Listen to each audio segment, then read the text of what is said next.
6:01 on January 27th, 2026. This is a meeting of the Advisory Budget Committee in Madison, and we'll call us to order, and we'll say the Pledge of Allegiance. Jake, you want to lead us? Sure. I pledge allegiance to the flag of the United States of America and to the republic for which it stands, one nation, under God, indivisible, with liberty and justice for all. Okay, and I think there are, I have to have a vote to allow her to. So I make a motion that we allow Deb Parsons, the school board representative, to participate via Zoom. Do I have a second? Second. All in favor? Aye. Roll call. Roll call. Oh, Jake, aye. Joe, aye. Sharon, aye. Doug, aye. Nan, aye. Okay. All right, Deb, you get to participate. Are you alone in the room? My cats and my dogs, yeah. Okay, and can you state the reason for why you're unable to attend in person? I am ill. You are ill. Sounds it. You sound ill.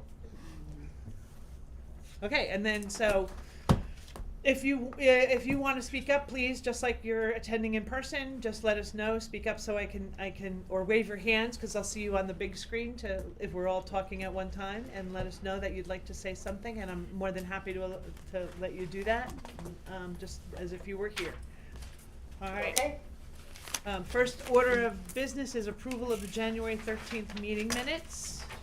I only had, great job on these, by the way, Linda. I only had one small, teeny tiny, now I gotta find it in this stack. There was the part where it says that Deb presented stuff about the school board, and she talked to the fact that she had 2 no votes. She didn't have 2 no votes. She had 1 no vote, and somebody else had the other no vote. So just instead of her two no votes, if you could change that to the 2 no votes. I see it. Yeah, that was the only change I had. What did I do with those notes? I'm trying to bet I left them on the desk. Karen, that was one of my changes, but I also You can't. We can't hear you. Speak up. Wait. You blacked out a little bit there on sound. can you hear me? Yeah, you have to speak louder though. Okay. My name in the second paragraph should have the apostrophe after the S. Apostrophe. Oh, because you are Parsons, not Parson, a plural.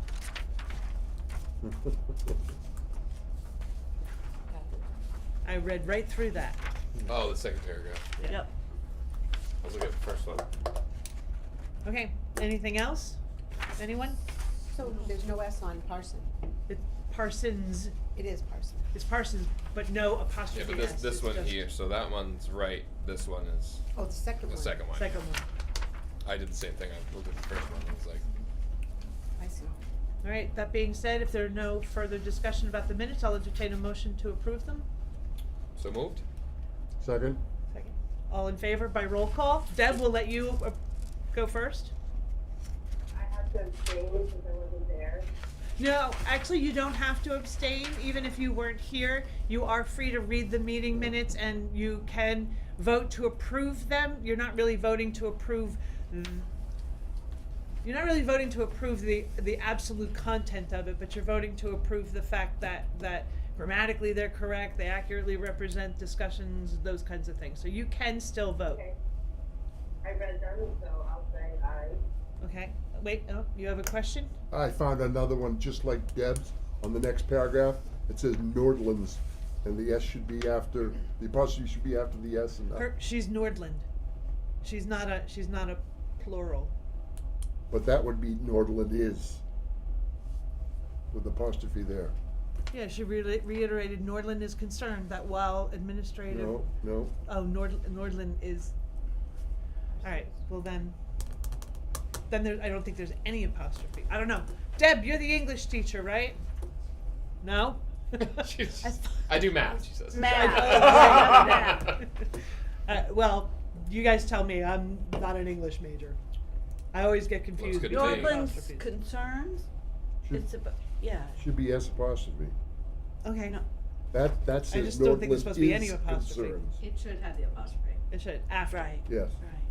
You are correct. All right, D apostrophe S. all right. Not after. D Because apostrophe. she doesn't have an S on the end of her No. name. Right. Right, Yeah, right, Right. so.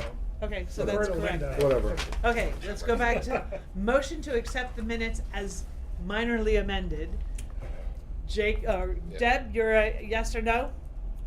Yes, Okay, Jake, Yes. Jake, yes. Joe, Yes. Sharon, yes. Yes. Doug, Nan, yes. Nan, yes. Okay, and unanimously approved. Whew. Is this the night? No.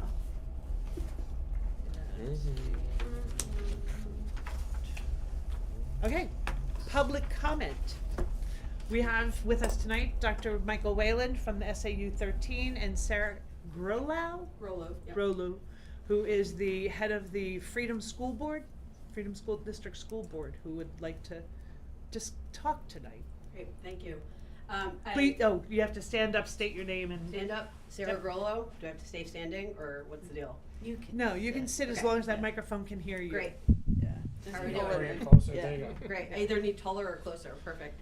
I contacted Sharon and asked her what the process would be for me to provide some clarifying information as it relates to the SAU budget, because the implications of Madison voting on the SAU budget has distinct impact on Freedom. Because of the way the SAU budget passes, and because Freedom votes at our meeting and you are SB2, it is hard for Freedom and or Tamworth to have impact on the passage of the SAU budget. So I wanted to make sure that some of the information you were talking about in your last budget advisory committee meeting was correct, and ask that you reconsider your recommendation of the SAU budget. There are some specific, so first I guess I wanna ask permission to do that since I am not, from this town.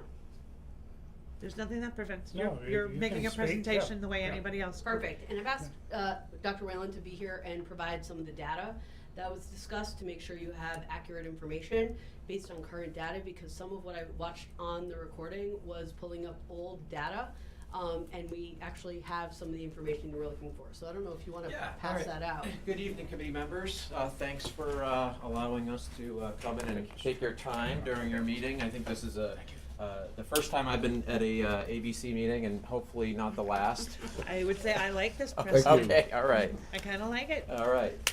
Thank And there you. you go. So I'll just share with you what's in front of you. I know this is probably a lot to digest, but what you'll see here is just getting an overview. Wait, I'm sorry, did you get a copy? No. Oh, Okay, sorry, do- here. yeah. You know what Thank it you. says? Sorry, that was rude of me. I apologize. So what you have in front of you is an overview of the SAU staff on page 1.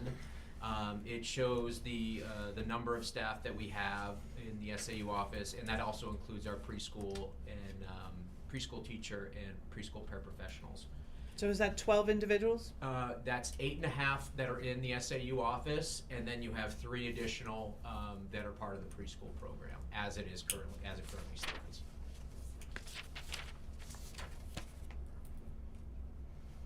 Okay. This next narrative goes on to talk about the shared services that the SAU has provided over the past few years. It talks specifically about the IT position and the BCBA position that were in each of the school district budgets prior to, they were in place 3 years ago. So first, this is my 5th year in the SAU, looked at ways we could be forward-thinking, consolidate services. So those 2 positions were contracted out, and we, through the support of the joint board, were able to put that under the SAU umbrella. That gives you a little history of the need, and then as we move forward through that, it'll show you the costs that we were spending in IT and BCBA services, and I'll highlight the BCBA services ranged in Madison from almost $74,000 to $113,000 a year. Currently, BCBA services in Madison through apportionment are at $50,000. So we've really been able to get a good handle on that, and not only provide services in-house, which I think anytime you can provide services in-house, that's the way to go. You build community, you build culture, you have people that are invested in your building. We've also been able to use that individual to train staff Prior to that, we had to also contract out through AVAs, which basically work underneath the BCBA. And by having this, we have some built-in infrastructure that we're able to plan and provide professional development to our educators. On the next, I'm sorry, Sure. ABAs are, Applied Behavioral Analyst. okay.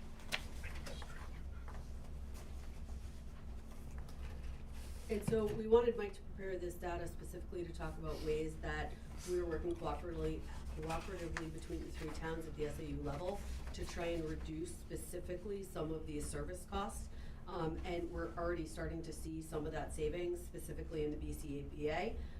And so the numbers are there and kind of clear. It's something that we've seen over the past 3 years, but that was one of the questions you specifically asked for, is ways that we're starting to work cooperatively to manage costs to help increase that efficiency and kind of increase the services available to our students.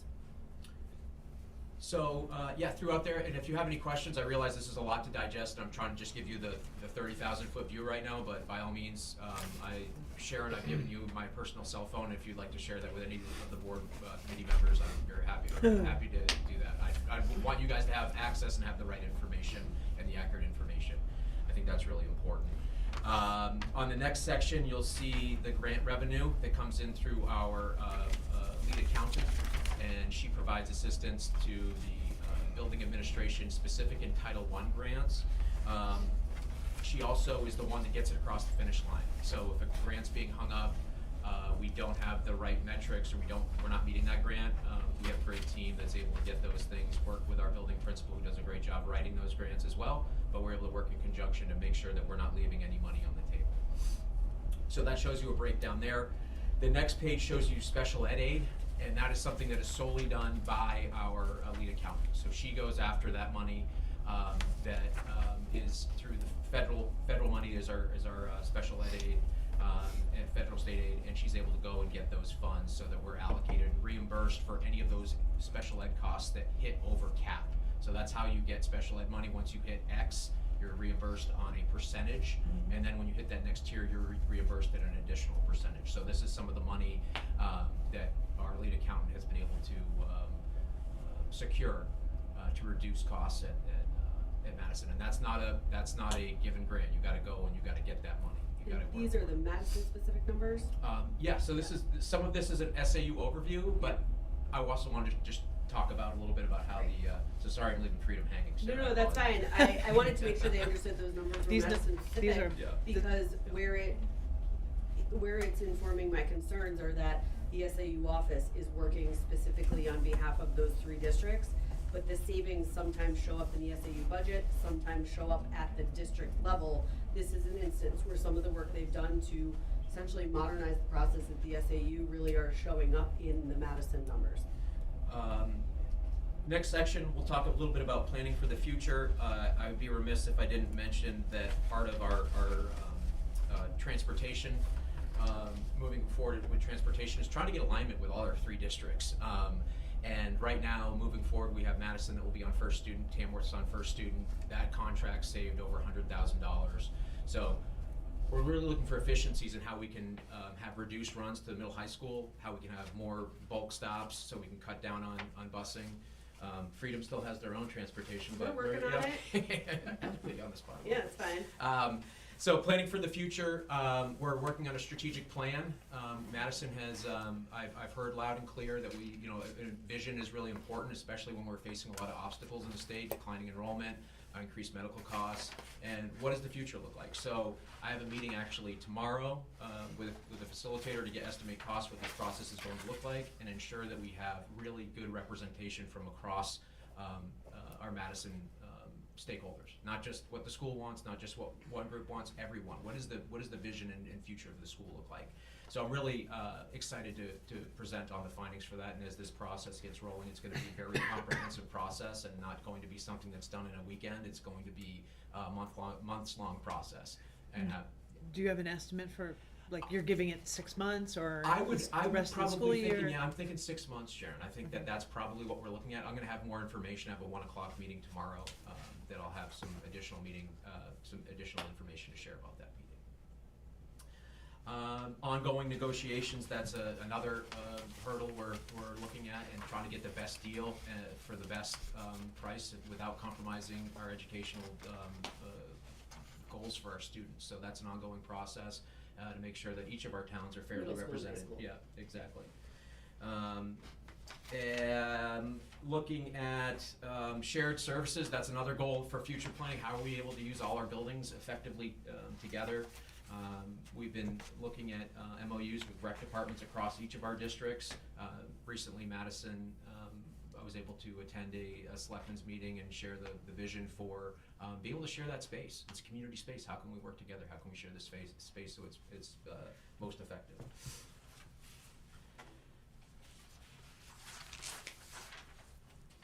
The next few pages talk about preschool, and I'm sure that's a big item that the ABC wants to hear about. So on the first section, we'll talk about the current configurations of preschool. This gives a little history of the integrated model, why we went in this direction. We had 9 different providers that we were paying unsustainable costs.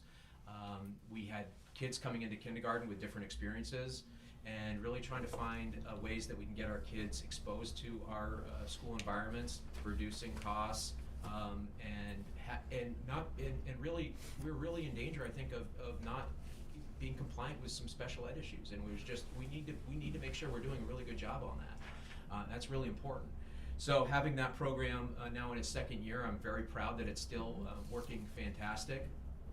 When there's always strengths and weaknesses, and we're working really hard on improving educational outcomes using Haggerty as a literacy program. You'll see on this page, you'll see the cost of where we were as far as early childhood costs from 2021 to where we stand now at 25-26, and that those costs were escalating greatly. And then in the years 24-25, you'll see that there's an apportioned revenue, and that comes from some of the tuition that we're able to receive from our preschool programs that has got us below where we were in 23-24. So really trying to make an investment that is going to be sustainable and stop those rising costs. Mm-hmm. And to be honest, I fully support the preschool. I guess I'm wondering, maybe, Sarah, you can speak to the push to Madison. I understand maybe Freedom had a part in that? Oh, I'm happy to speak to that. Okay. So if you remember historically, Freedom used to have the preschool. We Mhm. operated out of our district, and we're dependent on other districts paying us tuition when and if they had identified or unidentified students. Mhm. It got to the point where it was unsustainable based on Freedom's small population, us carrying the full cost of that program, with so many students from Madison and Tamworth just not coming to that program. So But, I'm sorry, I don't mean to interrupt, but they did come. I know we we had tuition. 4 years with no students from any other district. Okay. So that's why. So What we, years were those? Do you It's know? 4 years ago that we cut 5 years ago. It was longer than that, because when I first arrived 5 years ago, that It was program- 5. It was when I got elected to the school board. Yeah, I think it was the year prior. So it was 5 years ago now, and then we had a gap in services, and it was very obvious because our entering kindergartners were not having exposure to organized education, early identification wasn't happening, and so we were recognizing that there were some costs to not operating a program. For Freedom, geography is a little bit of an issue where there's not programs in our backyard. You have some programs here, but like for instance, my kids have gone to Tamworth for preschool kind of thing. So part of the issue in Freedom is our population is that with homeschool and EFAs, we are enrolling 1 or 2 kids at a time. And so the cost based solely on apportionment ends up where we're paying for the cost of the preschool and don't have any identified kids enrolled at this point. And so what we wanted to do was find a way to continue to support that program, but have it be so that we would actually see some cost savings by having a program we could be part of, but not having it be we're just subsidizing costs that we're not seeing any savings on. So that's where we've hemmed and hawed about it, quite honestly. It's one of those things that our board liked the optics of it working in the SAU as an SAU program, but when it comes down to it, having it be domiciled in the Madison building means it is mostly a Madison program. And so by us committing to supporting that program through a MOU, MOU. if it's passed, right? Yeah, it's budgeted and kind of planned that we would continue to support that program with a baseline, essentially reservation for our students to have this preschool as our school of record, but that we wouldn't be paying, upwards of, I think we were 60, 50, I don't remember what our number was. Your number, 71,000? 64. 64,000 for no 64,146. kids to be enrolled. That was the trend we were seeing, and so that's where our board was coming down to it, to say we gotta figure out a better model, either where it's not necessarily based on apportionment, or it's based on, we figure out a way to do it based on enrollment, and so this is the next phase of that. Mhm. It also, I know there's some staffing issues, this is a piece that I've been concerned about, is how if we have staff aligned with the preschool, but our staff in the Madison Education Association, there's some conflict there for how they can be used and assigned. And so having the SAU have to manage the assigned staff creates issues of coverage and alignment within the building. And so again, it's partially because that program's domiciled in Madison that it does seem to create some false barriers when it's not a Madison Yeah, there program. definitely is some efficiencies that can be picked up by one district owning that.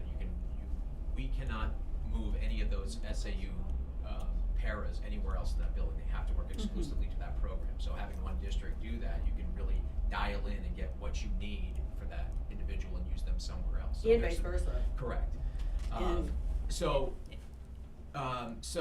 looking at, if this does come out of the, if this does come out of the SAU budget, there's some figures there, that Madison would be returned, 86,670, Tamworth would be receiving, $88,856, and Freedom would be returned $64,146 that would come out, drop that SAU cost down. Because looking at the SAU budget objectively, there is a rising cost there, but I think it's important to mention that some of these pieces that have gone in have come out of school districts and they've come in to the SAU budget, which I really think a lot of those belong there anyways. I think that the SAU budget was really underfunded for how it was operating, and I think to get the best efficiency, you need to have some of those shared services at the SAU level, and I would be remiss if I didn't point that out. Nan, did you have another clarification? And it's gone now. You know where to find me now. So the thing I just wanted to make sure is that Well, because of this, the preschool is double budgeted, and that's what Yeah. I wanna make Right sure. now, is Correct, yes. we understand. We that. understand that, yes. And I guess my other question would be, if we, has Madison thought, planned, or whatever, what happens if we have those years where we don't have any children and we're the ones Putting- it's housed and, I think you that's a know. great question. I think that's a worthy question. I think, and you can elbow me later if you want, but I think part of the. projected this out too. I think part of the reason why the program wasn't successful in Freedom is because just of the geographic nature of Freedom. And when we did the study on this preschool that we spent a lot of work on, Madison was the most centrally located Oh, it is, school. for sure, yeah. And yeah. the numbers show that. We I think, literally just don't have kids.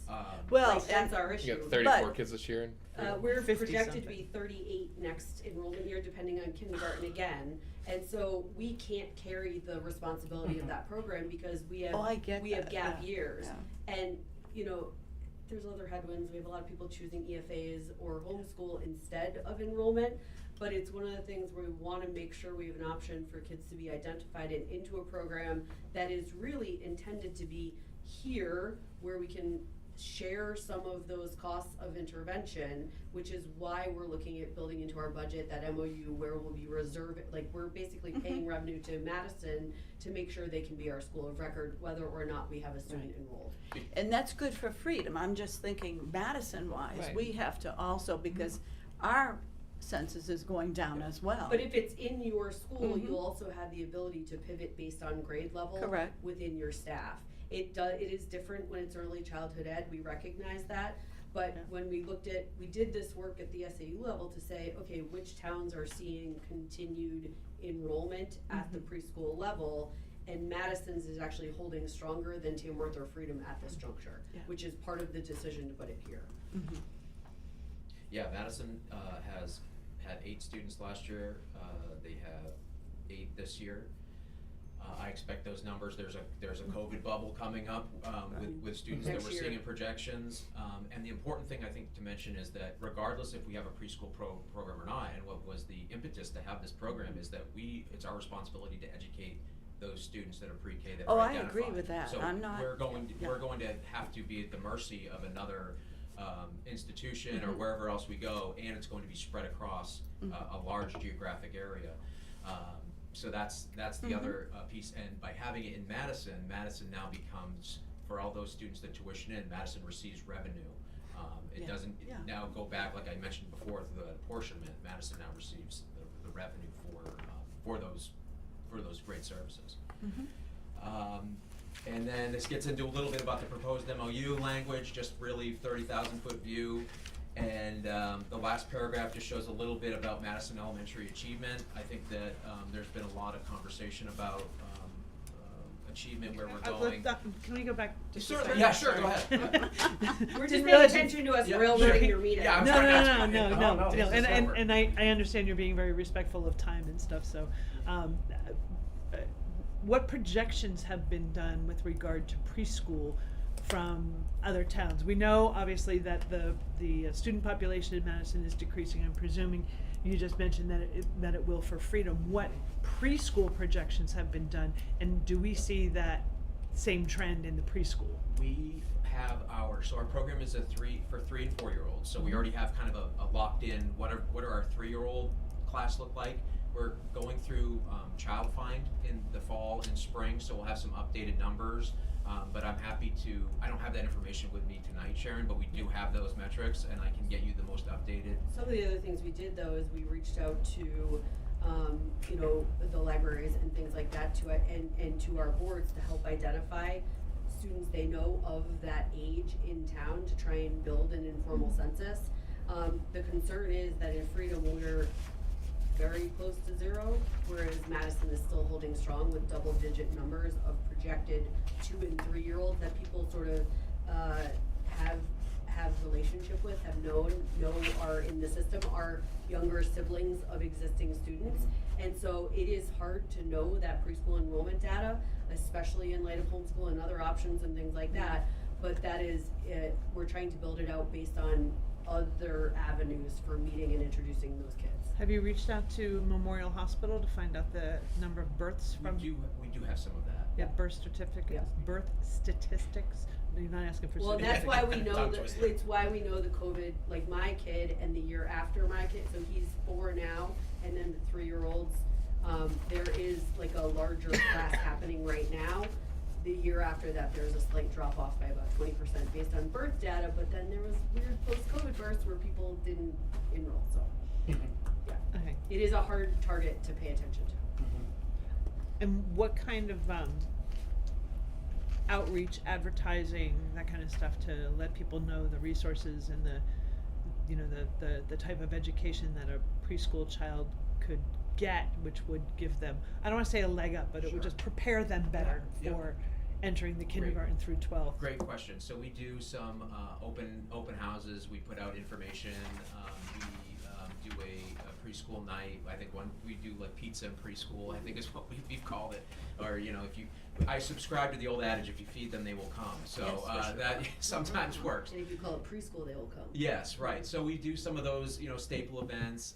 We do have our signing window, and you can come meet the sign up window, and you can meet the preschool teacher. But we kind of do a variety of approaches there, and we'll do that from anywhere basically March to middle of summer. trying And to get those each numbers up. individual school has been improving their marketing of the program, learning the ways to connect using, like in Freedom, I know, in Tamworth, I know they use the community bulletin boards. I think in Madison, stuff went out there as well. The Story Hour, the rec program, we've all tried to get information out through those venues. Yeah, and what we noticed when we first started the program, it was a brand new program, and I think that takes a lot of trust and seeing if this is going to work for families. And I'm really happy that our numbers are where they're at, and it's above what we projected. Okay. Now you can move on. Okay. You can stop me anytime. No, thank you. And finally, the last page just talks a little bit about student achievement. I won't belabor that point. Those graphs are pretty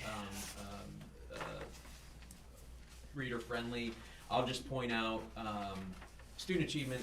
We can always do better. There's never, complacency is not a good place to be. So we always need to drive that needle forward and keep going and keep rigor and keep expectations high. So this shows a little bit about while I believe that it's important to strive for great things, it's important to accomplish small successes and celebrate those. I'm pleased that over the past 5 years we've raised ELA 10 points. There's been a little fluctuation in there, but overall the sustained growth has been 10. Well, and within the margin of error. Yeah. We won't get into too much Listen, scientific. if you're gonna give me so. data, I'm gonna pick it apart. I think I'm already putting them to sleep already. So No, I no, want no, I'm a No, math no, person, so okay, all right. I'm a data Um, person. I'm a data. So that shows kind of the sustained growth. We did exceed the state in ELA and literacy in 2023 and 24. Those graphs that are provided straight from the DOE will show that information as well. We have some work to do in math. Every state has, every town has work to do in math. It's a serious issue that I think is almost on the verge of being a crisis. And that will show you where we were 5 years ago at 22%. We're moving, again, not where I want to be, but we're at 20, up to 29. We're moving the growth. The growth is actually moving faster than what the state is moving at.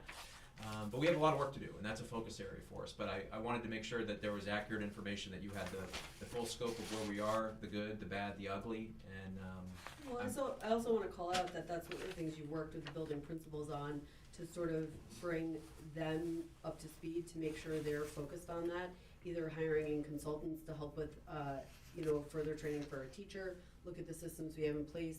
We're doing curriculum reviews and looking at multi-grade instruction in math specifically. And so I think that's one of the opportunities we see for cooperating is the SAU to try and build out sort of that spectrum of education that can not just teach to the lowest level, but also find higher opportunities for student achievement. We have great conversations with other board members across other districts about that specific thing, and so we're excited, as we get through high school negotiations and some of the, cleanup we've had to do to be able to focus on that in this next phase. we've really been concentrating on our cross-district and vertical alignment of curriculum this year. We've built that in where we haven't had early releases for parents, so we've been doing that on our own time through getting subs. So we've had a lot of cross-district conversation this year. It's something that was long overdue, and there's been some great conversations, collegial conversations with our staff. And I think that's going to yield some positive results, and we're just going to keep at it and be relentless. Dr. Whalen, a quick question. Sure. John. I'm not familiar with how the students are assessed, and these numbers are coming Sure. up. They came up the last ABC. Yeah, sure. People are commenting. Sure. Can you just briefly, Absolutely. how were the students assessed? How do we get to these numbers? Sure. So these numbers are pulled from the common assessment across the state, which is called SAS, State Assessment System, Okay. and they are pulled every spring. Students are assessed. This test has changed so many times. It used to be done in the fall. It used to be called, different names. It used to be called Smarter Balanced. It used to be called all these different, but right now we're under the SAS umbrella, and it measures students' competency in English, math, and science. Science is only done at grades 5 and 8, and math and literacy is done for our purposes 3 through 8, and then measured across the board, so it's kind of an apples to apples. We do have different assessments that I'm sure you've heard it, listening to school board meetings about benchmark data. Those are things that we do in-house that aren't apples to apples. So this is a good metric to say, how does Madison compare with Tamworth? How does Madison compare to X, Y, and Z? This is a one-shot test, and I strongly believe that it's part of the picture. I think we have to look at this information. It's not the end-all be-all, but we need to take it seriously, and this is what people look at, and that's why I wanted to own it and present it to the board this evening, that this is what people look at when they right, wrong, or different, when we talk about student achievement. This is an important So the test is given grades basically 3 through 8 every year? That's correct. Okay. That's All right. right, I'm just Sorry if I went off the rails. No, a I'm little trying to bit. understand the process. Okay. And we do, Yeah. one of the things we dig into at the school board and the SAU level is following the grade levels for achievement. And so one of the things I will call out is that if we're looking at the school average scores, that doesn't always capture the full picture of what we're seeing at grade level, because we had some of those COVID years that our third and fourth graders were way low on the assessment data. And so while we're not seeing our average go up a lot, we are seeing some gains made in those grade levels, like as we track them through their career. And a quick question, I'm just trying to understand the whole process here, because it interests me. As our students move into Kennett Middle School and Kennett High School, based on these scores and their performance here, how competitive are they at middle and high school, you know, to their peers? That is a really great question. So they'll be assessed again. They use the SAT in New Hampshire as a metric. Okay. That they're once they get to their junior year, where they're assessed, and that's what In high school. They In do high still- school. They do still Yeah. use SAS in the No, middle I'm just school. kind of, I'm That's trying right. to. Yeah. Correct. But we do a little bit lose our data because it goes to Kennett. Yeah, so, but that's an area that is well pointed out and something that we need to be better at. And I've had some informal conversation with Amy over in SAU 9 about how are we able to, you know, see how our students are pairing up, Yeah. what are the skills they're missing. So one of you know, and where are the redundancies, where are there gaps in the curriculum. I have some school board members that are very interested in that idea as well. So that's some work that's gonna be done shortly. Yeah, I guess. And that is a topic as we approach the middle school and high school conversations. That's one of the things we've called out in the gap of the relationship over the past several years. That we really want to know how our students are prepared. We want to know how that transition works, and that has been hard to navigate, quite honestly. That data has not been readily available, and that's something we're working on with the SAU 9 and 13 cooperative. I think a strategy that we've, you know, that's in its infancy and started to contemplate is having some of our, you know, our top of the list of teachers that, you know, being sixth grade, go up and meet with seventh grade teachers. Something simple, just take a snapshot, and then we grow that, you know, over time. But that is a very important You know, question. just how well prepared, say, Madison students are as they move into middle and high Yes. school. And Absolutely. anecdotally, you hear things all over the place, right? Okay. So Yes, there's you some do. Yeah. parents who are like, my kid's the best kid in the whole school at seventh grade coming out of Madison. Or others say, we're woefully underprepared for this. No, understood. And I think you have to be careful of taking too much stock in that anecdote. I know when I was a teacher at Kennett Middle and Kennett High School, yeah, there were things you could pick out. You could identify skill sets that came from different schools. We don't know that information right now. I think from a curriculum standpoint, we've been very cognizant and had good communication as far as what is SAU 9 using for, you know, mathematics programs, and that's something we've aligned recently with illustrative mathematics. So to try to do those pieces that make sense, obviously we don't want to do something just because someone else is doing it, but is this a good fit, and is there alignment? Is this a win-win? So looking at those pieces, but having the instructors have a chance to actually sit down and talk and say, what are those skills, is really important, and something that is definitely Okay, no, thank you. in the future. I'm just trying to understand, Thank you know, you. the data is, Yeah, as I see absolutely. it. Thank you for the question. A quick question, what happened in 2024 to science? Did we not test science? I was It's just not- looking at they're that. not- Yeah. They're not out yet. 'Cause Oh, they're it's not in- out it's yet? in the- it's in No, the No, different- they're 2024. It says less Less than than 10%. 10% on both Yeah. school and district. I can dig into that. What I'm thinking is that because science is only administered at certain grade levels, we may Fifth not grade. hit the sample Yeah. size. And if you don't hit the sample size, but that's a great question, Doug. I'd be Yeah. happy to follow up and get you, Yeah. so I'm not just, Yeah, we don't even get science. Freedom does in fifth grade. Yeah, but it only triggers once every few years because we never hit we never get. They have to have a 100%. pool of so many Yeah. students You in need to have a fifth sample grade. size. Yeah, Right, that if was you're our gonna issue. get a certain We missed sample it for percentage. like 4 years. So Sarah, you only have 30-something kids? 50. They have 51? 51, right? Yeah, 51 46? right I don't now. know, it changes. I was looking Day to day. online. Yeah. I was doing a little. We have little math. somewhere around 50 right this moment, but we have a large sixth grade class, and we have a potentially woefully small kindergarten class. Mhm. So we are looking at all options. I hope so. Doctor, I have Yeah, one go ahead. last, Go ahead. one last question. I wanna go back to the beginning of your briefing, our Sure. discussion. One of the topics that came up here, and I'm sure you're hearing it from Tamworth and Freedom as well, is the cost of the health insurance. Sure. We're looking at over $800,000, $840,000 12% of the school budget, with a, 26% increase this year for Madison. You know, again, that's unsustainable. Yeah. And We agree. I know Madison, you know, our school district isn't unique. This is across the state, across the country. Yeah, that's right. You know, rising health costs are a big concern, and we looked at this for our town employees last year, the last several years, and we actually moved to a different health plan Yes. within the same Blue Cross Anthem, you know, banner, and we were able to save $100,000 that first year. You know, if we see another huge increase in the current plan next year, I mean, you know, it's unsustainable. You know, a 20% plus increase every year. And that should be, I think, a priority for the SAU. It is, to, unfortunately. you know, I don't want to take away from the employees' health insurance, right? Certainly. But we were able to, you know, Linda put a lot of work into it in the last couple of years as well. Find a very competitive plan at Yes. a lower cost. Yeah, So- thank you, Joe. Yeah. That is a serious area of concern. I can just speak to a couple broad strokes.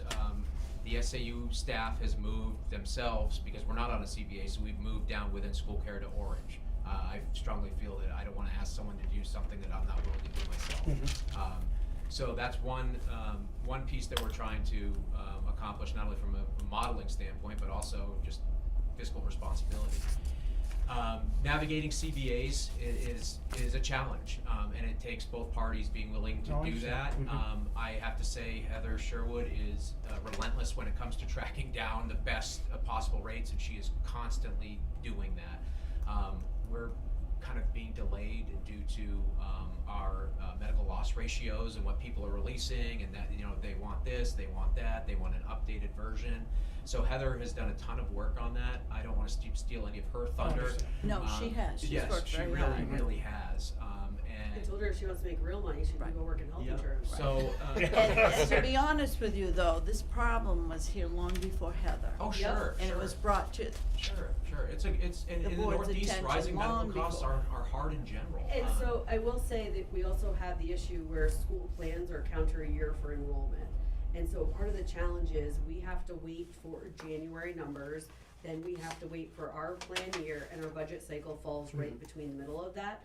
And so the timing of the switch is hard for budgeting. So no matter what savings we can identify for next year, we have to budget based on the plan we're on and then get it adopted. So that's why you're not seeing savings in that category, but we are doing the work, and I know Madison, that's a thing they're working on, but for each of the 3 districts, to identify opportunities to make compelling changes either off of the current school choice onto a private plan or onto a different plan. We've got some headwinds. For instance, we just heard from the Portsmouth School District that even though they had great numbers that were quoted based on a move off, they just got their renewal rates and they're back up 25%. And so Wow, that's okay. where we're trying to make sure we're not basing, you know, you're saying the town saved $100,000. That's awesome. That is great. We are not getting those quotes for numbers based on age, population, use, number of people on the plan, Medical all loss of those ratio, things. right. So we are at this juncture evaluating every option out there and working, I know in Freedom and in Madison with our CBAs to try and navigate how we can make these choices and cost share a little bit differently. that is a priority, 100%. And it's sucking all of Heather's time out so that it's, quite honestly, it's making this budget season pretty crazy. So, Anyone else? No, I just wanted to ask that question. So I'm looking at the Article 3, which is the SAU's budget, Madison School District to Sure, sure, adopt sure. a school Sure. administrative unit budget of $1.5 million, of which $527,000 is our portion. If that does not pass, then the adjusted budget, or default budget, if you will, is 1.438. Tell me what impact, can Yeah. you talk to specifics I with can. regard to what that impact means? I think one of the biggest impacts would be the SAU staff's increase. and what's their ratio? What is the percentage? They're on a wage pool. So- So basically, we've done that. The SAU has been, the increases have been budgeted differently in the past, and rather than a flat rate where everyone gets X, we've moved in a direction where it's more performance-based, and that's been working well. We've done that the past couple of years. It makes my job a little more difficult. There's some tough conversations, but I think it's a Wow. way that if we're gonna really reward and move forward and try to do some of these really positive things, then people need to be compensated. It also impacts the business office position. Right, moving her up her hours. Thank you. There, the Yeah. administrative assistant, yeah, Right. so there's a point, I think she's a 0.7, 0.6.5, 0.7, in there, that would be full-time. Yep. Yeah, and that is a position that provides a ton of support for Heather Sherwood and Jen Huckman, who have the best work ethic I've ever seen in my educational career. So that position is slated to go to full-time. That's correct, But if the budget doesn't pass, it'll stay at the 0.7. that's right. Okay. And that's one the SAU board worked very hard. There were two items related to personnel that the SAU board worked very hard on. One was Mike's new contract, because he was at the end of his contract term, and the second one was this part-time position. We spent a lot of time talking about how those two pieces impact the bottom line of the budget, but also how they increase the efficiency and the work of the SAU. This part-time position moving to full-time is one that we spent a lot of time on making sure that that incremental change and the corresponding cost would actually make enough of a difference. Our business office is between Kennett negotiations and health insurance. I don't know how they do payroll. Budget season, Um, payroll, it- managing grants. You know, drive by the SAU and you'll know whose two cars are there, Mhm. right, at any hour of the night. And so we're intentionally looking at those two things because we are seeing the savings at both the SAU level and in our districts, but also we're seeing those steps towards greater efficiency that should have long-term budgetary positive impact. We don't want to lose that momentum. Okay, but so when you say that it will impact staff increases, do you have a sense, like, if we have the new budget, then increases are projected to be about X percent. If we don't get it, they fall to 2 point They would be something, at whatever. zero. They would be at zero. And There would be my- no my- staff increases. So my contract is in the default, because that's the nature of this, it's a contract. Yeah. So mine is put in separately, so honestly, if, I'll be very honest, if that doesn't pass, I'd probably divide up what my raise was and give it to my staff. I'll just be very transparent. You don't get to make those decisions. Well, that's But- how I operate. Our concern is with those staff changes, but also it speaks to the work of the SAU. You know, the SAU board worked very hard on this budget to try and mitigate the headwinds as it relates to the cost of insurance specifically.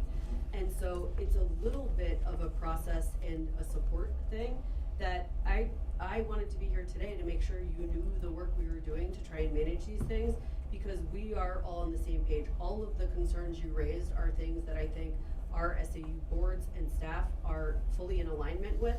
And I wanted to make sure that narrative and the data you wanted were there to support the budget. Sharon, Yes, Deb? just for the sake of time, I wanted to ask, if the visitors are here, to ask if they You're gonna have to, consider there you go. Our vote on the SAU budget. You gotta Close You up. gotta take start off your over, Deb. AirPod. Sorry.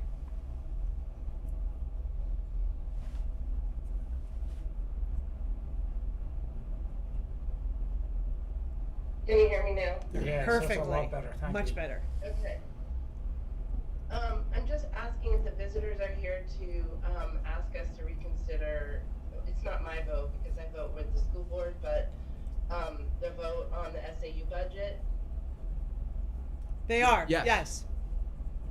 Okay, because while I appreciate all of the background and information on preschool, I don't really think that is impacted by a reconsideration, because my understanding is the preschool is in the operating budget of the SAU and in the default. The thing that we would have to reconsider is a vote on the actual Madison budget to see if Madison would take it over. So, not that I think this is a waste of time. I also want to say I totally supported the SAU budget, so I voted to approve it. I think what's really in jeopardy if the SAU budget doesn't pass is the raises for staff, that additional position or adding to that position, which I think is essential, because I think we're running our financial staff down, and we could easily lose them because of the amount of work that they have to do in the time that they have. So I really want us to be clear that even if we vote for the SAU budget, sorry, that's my dog, if Madison's budget votes down, then the preschool doesn't go to Madison. That's Correct. the only difference, yeah. Yeah. Correct, and that's why we budgeted that way, to make sure the preschool wasn't lost. Somewhere, Yeah. it's Right. going, It's it's gonna be funded somehow. somewhere. That program Yeah. is too fundamentally important Yes. at this juncture. Right. In real dollars, what we're talking about, the difference between the Madison portion of what we're talking about between the budget and the default budget is $31,945. Hmm. That's the total difference of our share of that budget. I just wanna make sure, like, people don't think it's Do you have the Thousand. percentage $100,000. wise, do you have the percent? I don't have your numbers, I just know mine I was, have the- I know mine was 2.6. 1.3, it's not very much. No, yeah. A couple I think percent, the only yeah. push-pull is, we, forget even the schools, we go to the town and we say, cost of living is, what, 2.8. 2.8%. 2.8. And we've asked them, and all their employees, and they're not under contract or whatever, to hold their increases to a certain, so we can't control the CBAs at Madison, we can't control them in your schools. So, you know, you look, and it was a significant staff increase at the SAU level, so we're asking one portion, you know, to stay within the 2.25 is what we. 2.25. I think what we had discussed. Not to put you on the No, it's spot, fine. What we but- discussed No, at the last meeting was doing a wage pool Yeah. at 3%. So Yeah, the cost of living would still probably be at least close to met correct. on the lower Yeah. performers, if you will. Not, Mhm. but then there would be a little more incentive for the higher Higher. performers. And So that's where that's- we. That's exactly what our same goal and our narrative is. There has been a lot of change at the SAU in recent years. People are taking on a lot of responsibility that, quite honestly, a lot of the time was either not being done or was left to schools to try and finagle finding someone who could do that work. And so we're wanting to make sure we're right fitting the compensation with the jobs that are being done. And so that's why we've used it from that wage pool approach, to make sure, yes, we're looking at cost of living. It's not fair to erode people's costs, especially with rising costs of healthcare not being truly reflected in that inflation number. Mhm. But it's where we wanna make sure we have the flexibility to right fit compensation with role.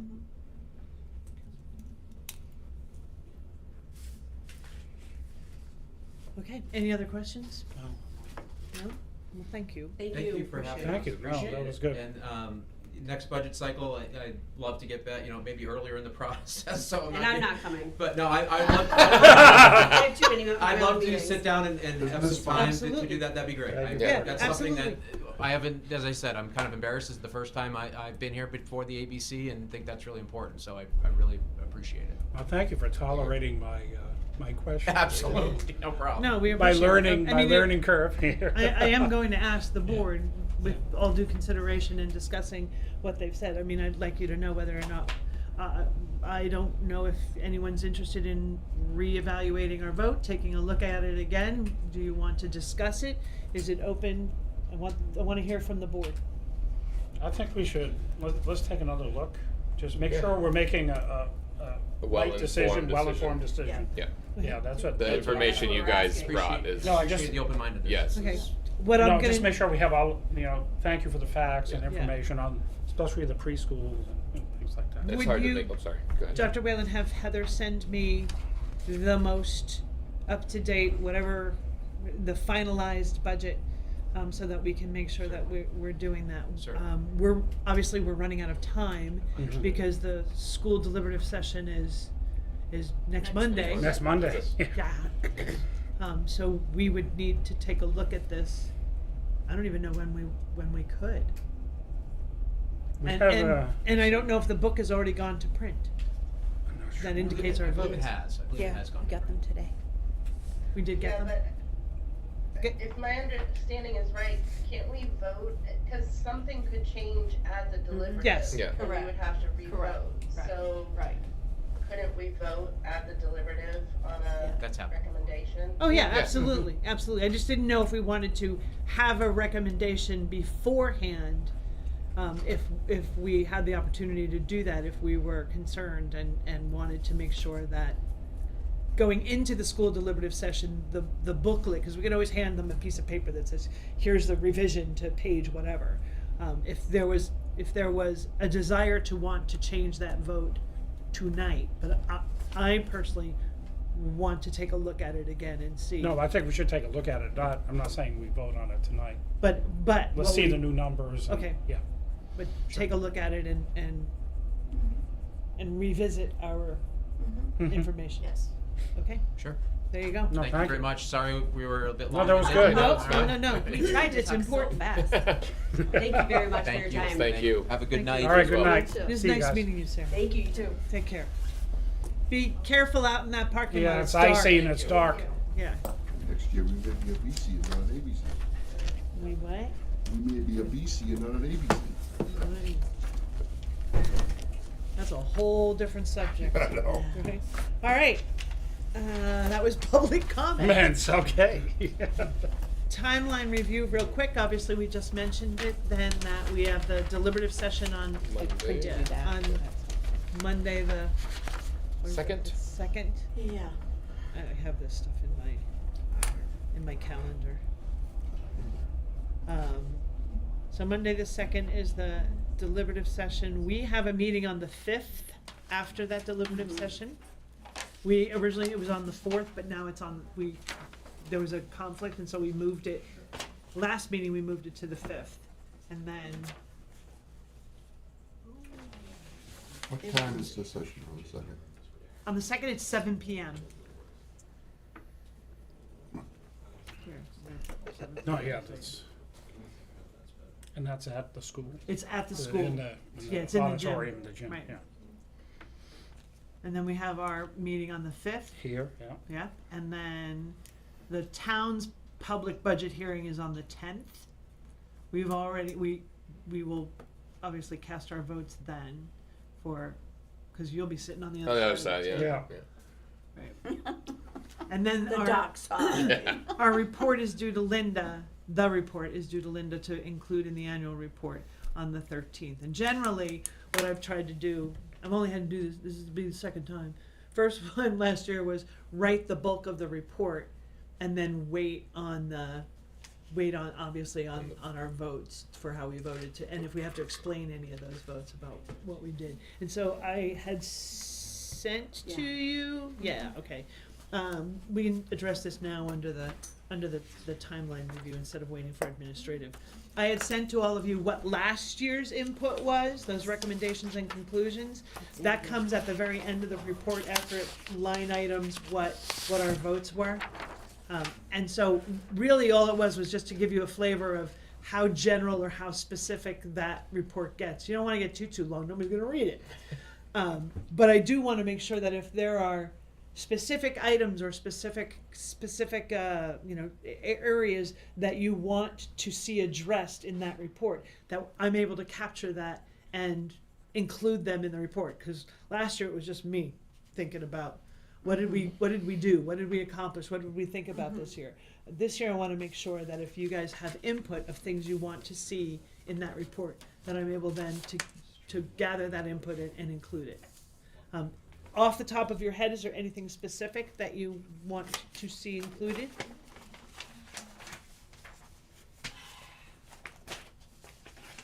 No? Still thinking. Okay. Sharon, I was thinking that some of the things that were in it were still Valid. relevant. Yes. Oh, yeah. Oh, I mean, yeah. that's what I thought, yeah.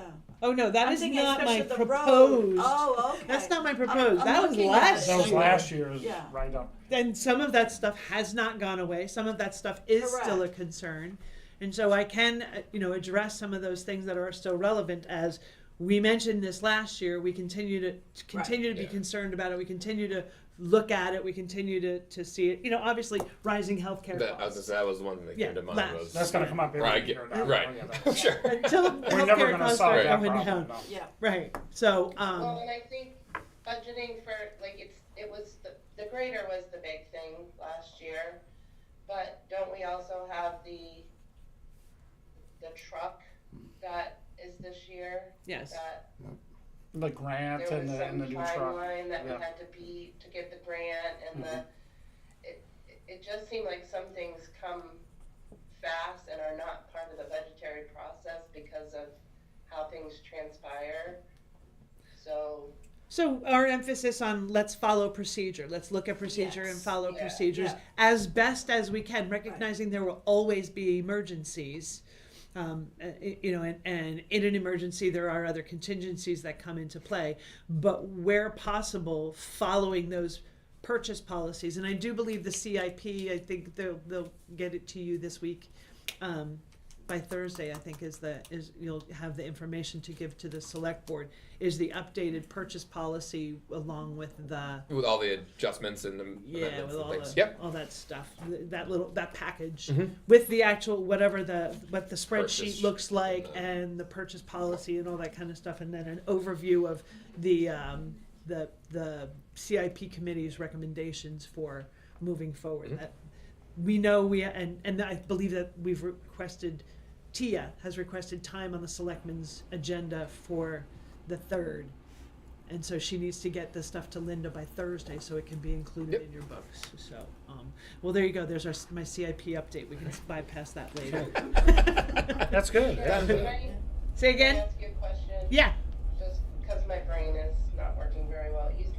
Back to the meeting dates, the timeline that you were going over. Yes. What did you say for the 10th?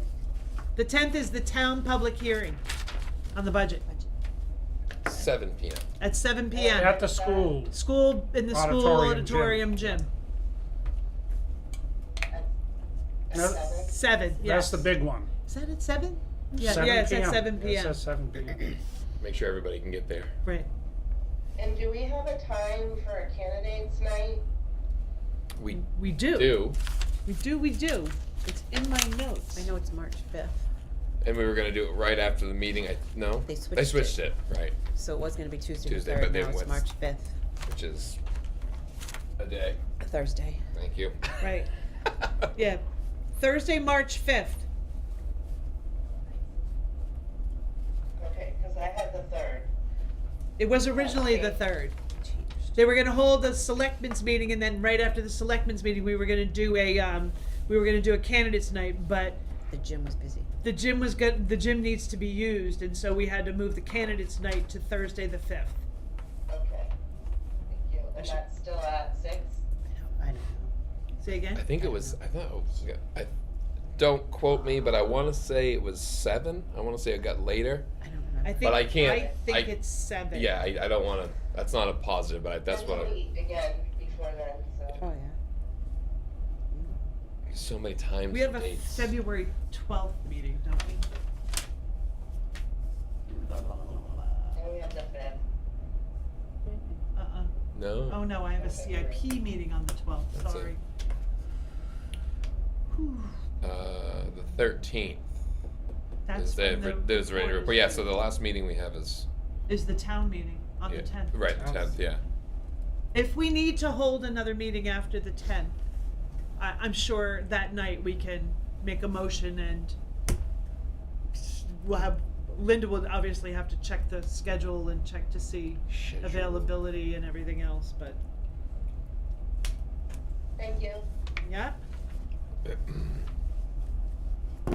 okay. So, all right, I have healthcare costs, purchasing procedures. Anything else?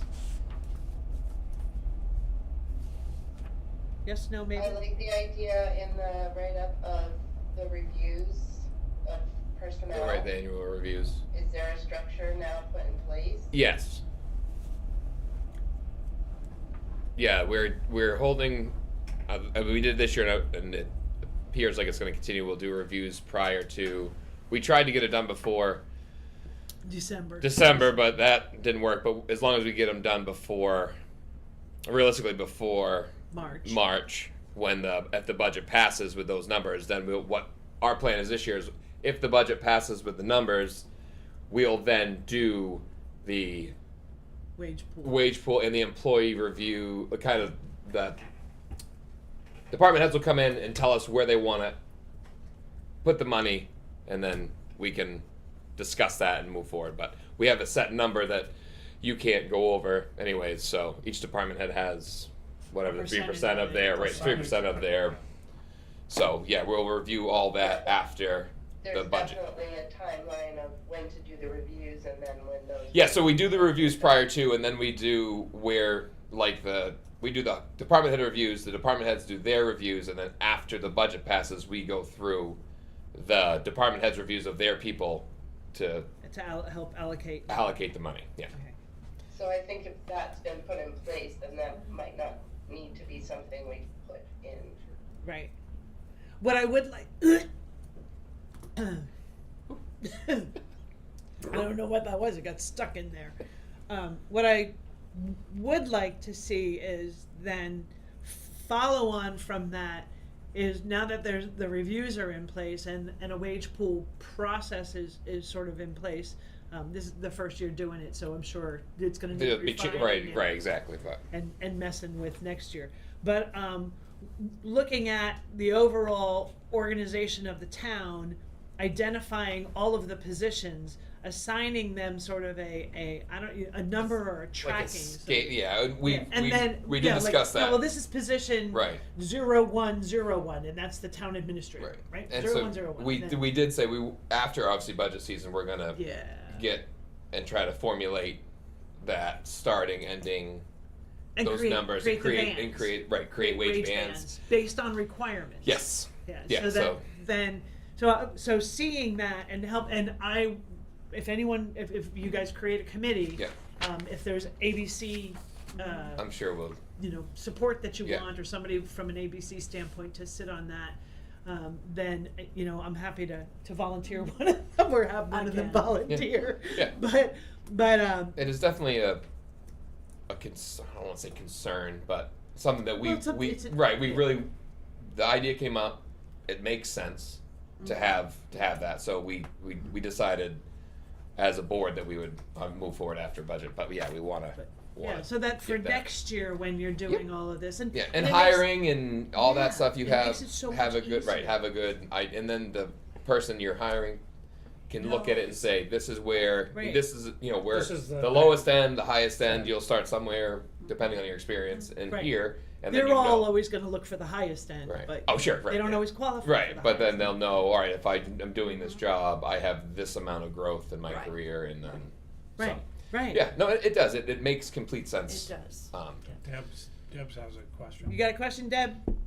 I was just wondering too, I know in the past, job descriptions and responsibilities have not been always spelled out specifically. Has that changed? So what we did when we did the department head reviews, we gave them the job description and said, is this accurate?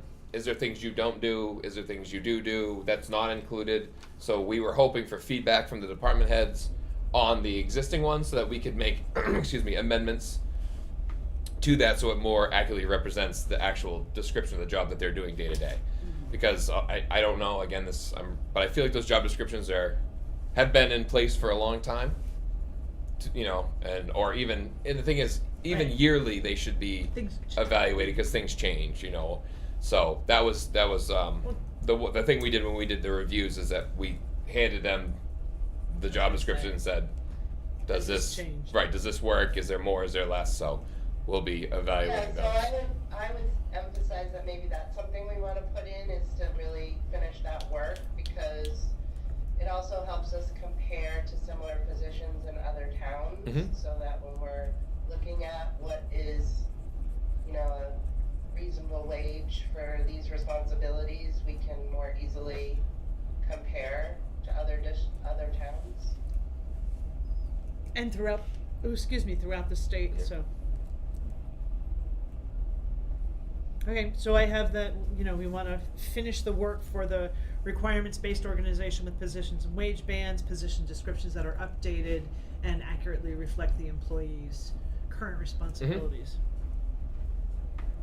Anything else? All right, well I mean, I don't expect you all to, if you think of anything, by all means, email me. I will see what I can do about getting a first draft of this out and send it out to you all for comment, and review, and if you have anything that you think you want added to it, just respond to me.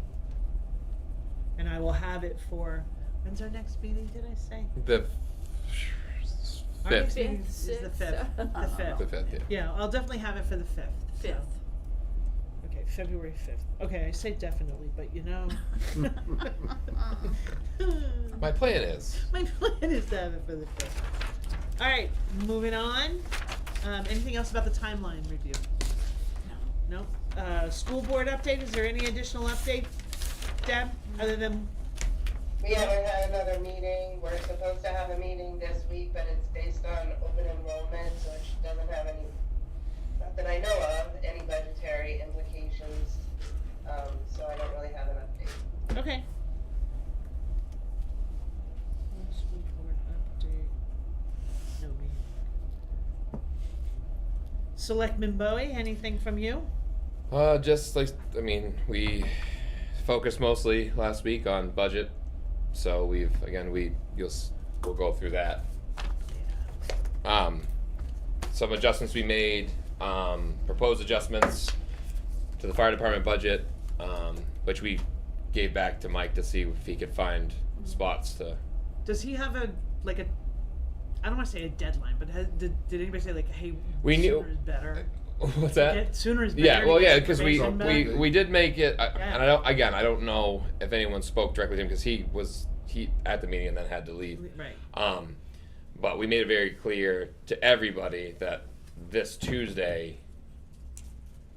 Tuesday, our next meeting, is really it. It's the deadline to do what we need to do, considering that the town meeting is the following or the. Right.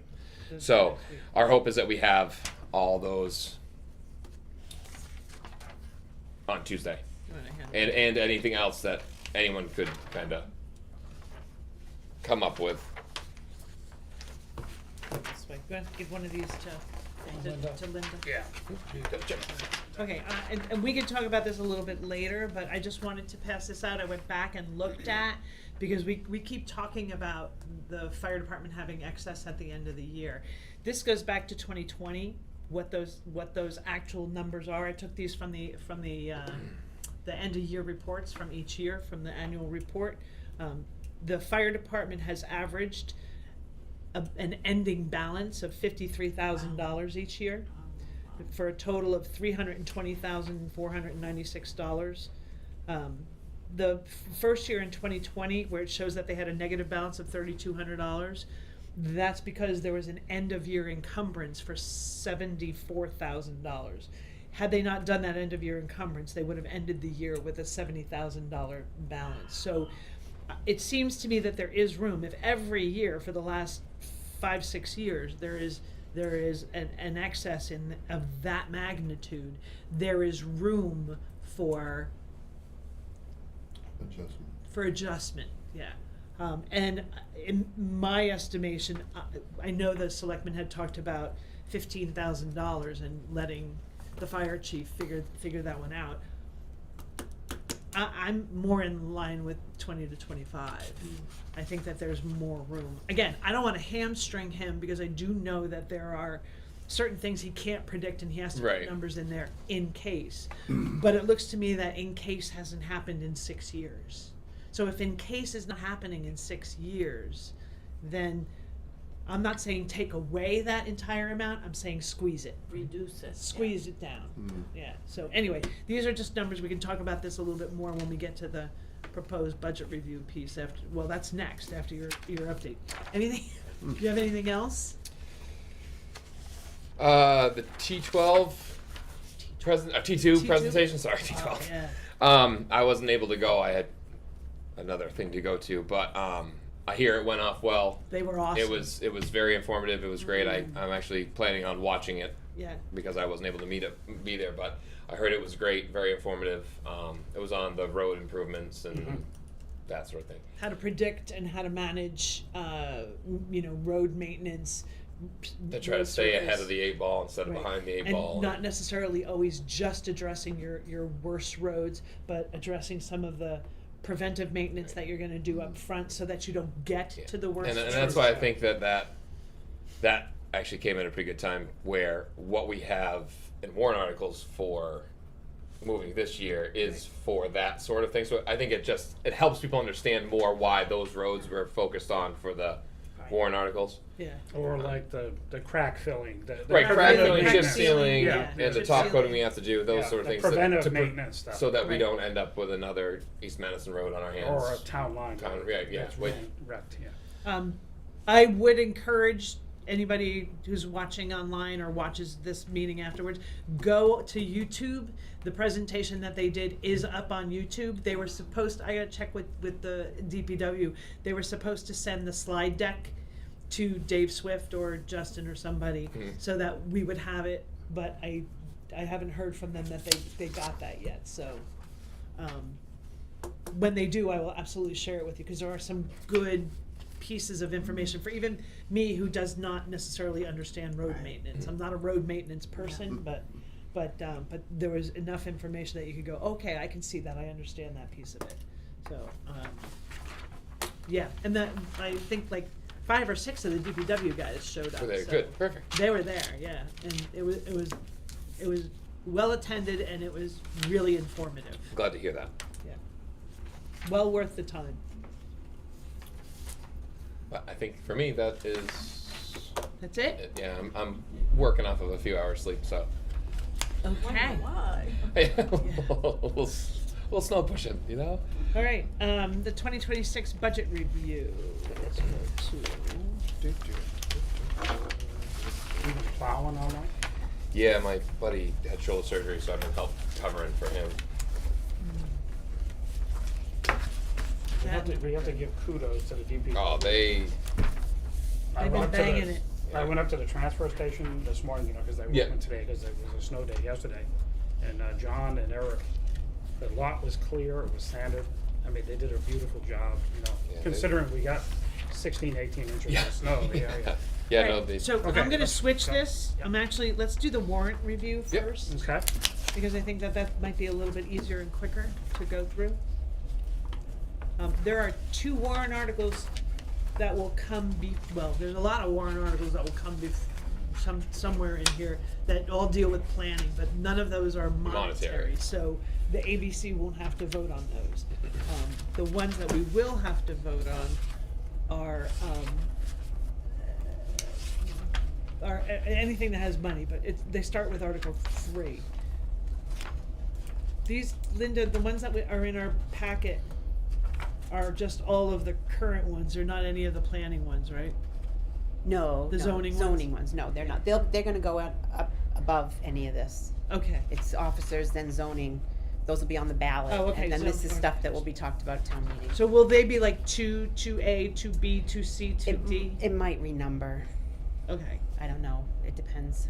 They've got a lot of stuff that's gonna be on there. There's a lot of them. You're gonna do a lot of reading. So Article 3, and the reason Article 3 and Article 4 are before the general budget is because should these not pass, it will affect the operational budget. And so these pieces would have to be added back in. Yeah, the lease payments. At least the- for one lease year payments, lease yeah. payment. Yeah. So the first one pays off the police cruiser. Neither Article 3 nor Article 4 stimulates any new taxation. Yeah. Right. Okay, these monies are coming out of the unassigned fund balance. And the first one is for $52,740.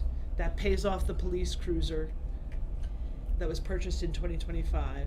And then Article 4 is for $119,457, and that pays off the trash truck, right?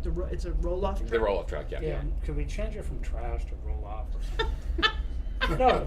Well, Seriously. yeah, I No, mean, you know, I How mean- about a transfer Transfer station? station truck. That, there you yeah, I was go. gonna say because trash Trash truck is sounds like- descriptive enough to so you People like, know what they're talking right. about. Yeah, no, Because I if you said know. roll off, some people may It's not. actually know, the but- transfer station roll-off It's truck. actually called the Pavement Princess, I think is what. The they- pavement. The pavement princess.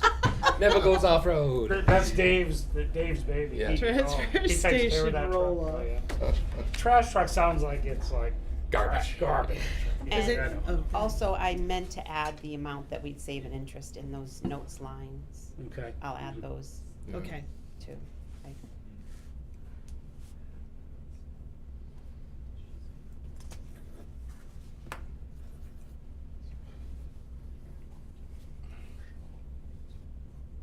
Does anybody have any questions about those? Mm-mm.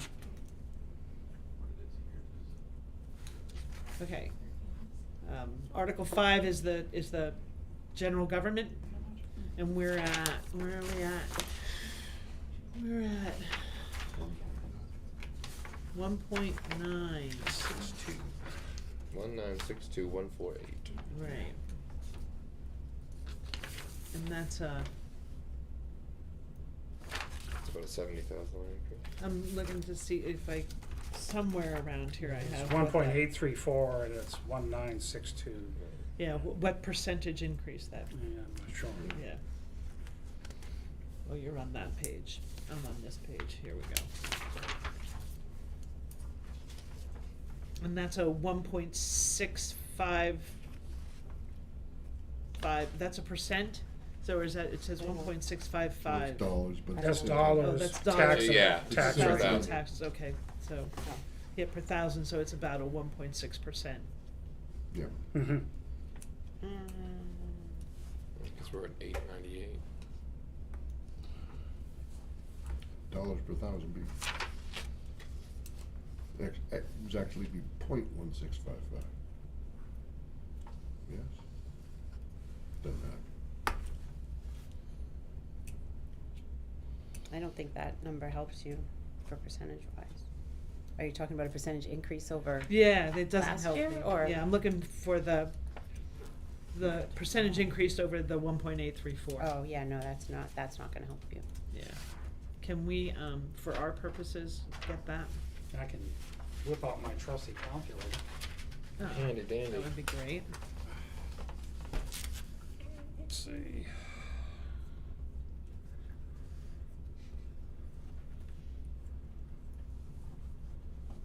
And then.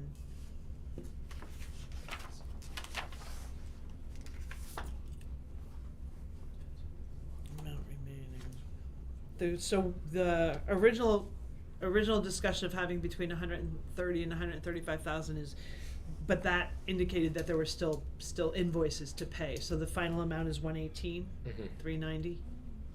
6.9. Oh, it is. No, It 'cause she is was asking like about 6.9. the Sorry. surplus. Yeah. With the final number. Unassigned fund balance at the end is 118,390. That sounds. I believe that's on right, here, yeah. right? Yeah, it's on here. Yeah, yes. Okay, 118,390, and everything's Done. paid. Okay, that's just what I was. That's the final number. Because originally we talked about 130 to 135. Right, and if there were then we had that invoices. last warrant, last The last manifest. Manifest, right. Okay, this is saying it's 5.2 here. That's everything. That's total though. That's the total budget, 5.2%. Oh, that's right, that's not just That's the not just general government. General government. Right. Okay, so that's about 6.9. Yeah. Does anybody have any questions about any of those particular line items?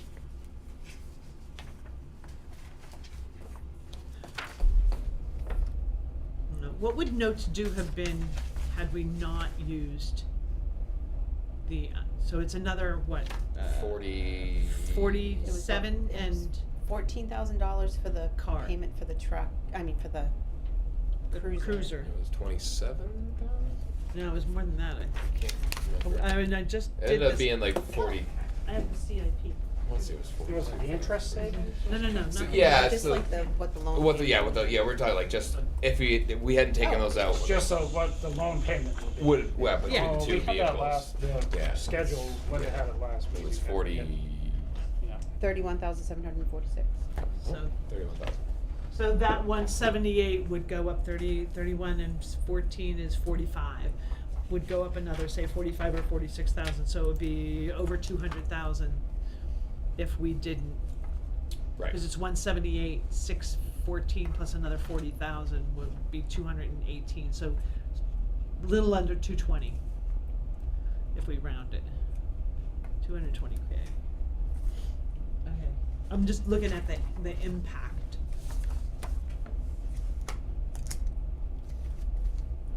Anybody have any other questions? Oh, for your purposes, Mhm. wow, different committees talked with, had the ZBA meeting on Wednesday Oh, yes, last yes. week. They're nervous that we even lowered Even it that from- 5,000. Yeah, they're like, yeah, no, we can't take another 5 out of there. So it'll stay, I guess, at the 25, was it? Right, Yeah, okay. At Yeah. 25. That committee foresees the same sort of 5,000 in everyday expense legal fees for the kinds of things that we normally see in a year. Yeah. But that other 20 would definitely be, and after, having conferences with our lawyers and stuff. Sure. we Yeah, yeah. See We probably appreciate. 20 might be on the low side, Yeah. but we think if That. we're good, we can squeeze Squeeze it out. Right. We don't ask too many questions. Yeah. Don't send a lot of emails. Don't call a lot. Right. Well, and I just think it's, bigger issues. Sure. work Yeah, issues, yeah. Those kinds It's- of things, so yeah, that number isn't gonna change. Okay. I know that's not, well, it is, it's in the zoning board one, so.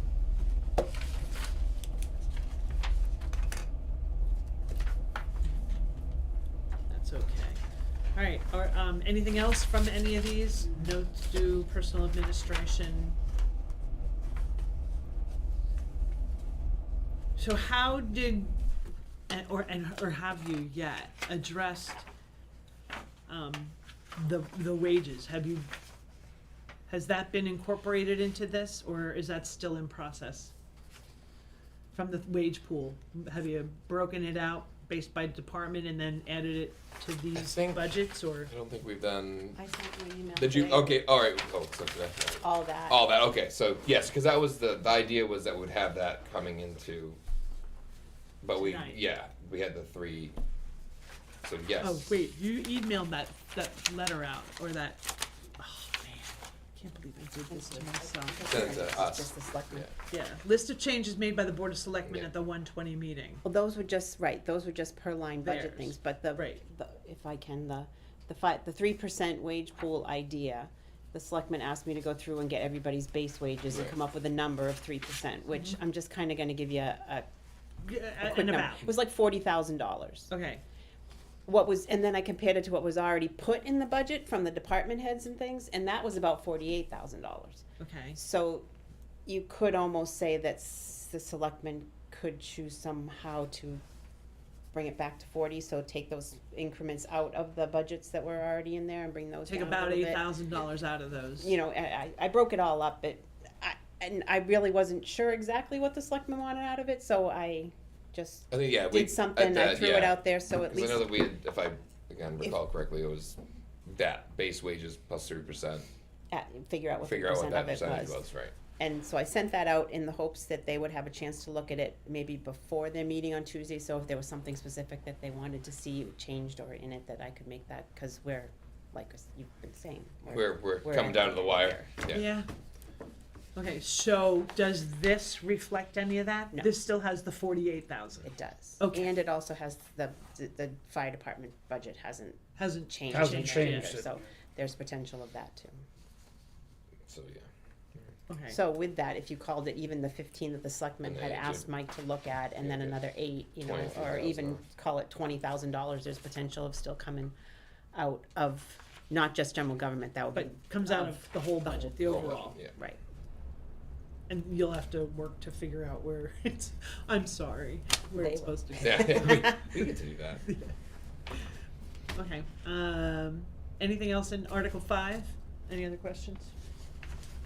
Article 6? We're sort of doing the budget a bit by going through the warrant articles. Just a quick general question. Yes, sir?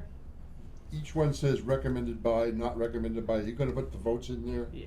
Hmm? Yeah, this is Yeah. just. This is just, This is Yeah, the no, back. It's not I'm even saying, finished, yeah. the wording's not done yet. right, and it's probably part of last year's wording and stuff Yeah, like no, that. it's so, fine. yeah.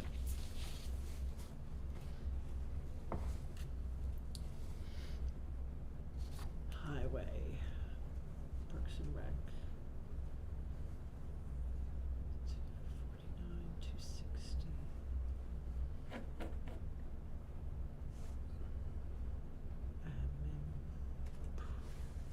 Again, can you do the numbers, Joe? What? Yeah. Of course. Yeah. Trusty calculator. The 1.048 versus the 1.019. Calculator geek is on it. Well, your screen is bigger than mine when it comes to. Because I can't see it. Yeah. Divided by 19,041. 2.89. 2.89. Yeah. Okay. That's not bad. That's right where we figured That's where- about 2.8%, so, yeah. Yeah, right here, 2.9. Mhm. I'll do the next, I'll do, fire Article department. 7, yeah, let do me the- do that one quick. The 692 versus the Yeah. 668. 692, 255, 8, 201. 3.59. 3.6. 3.6, we'll see. Okay. Do me a favor.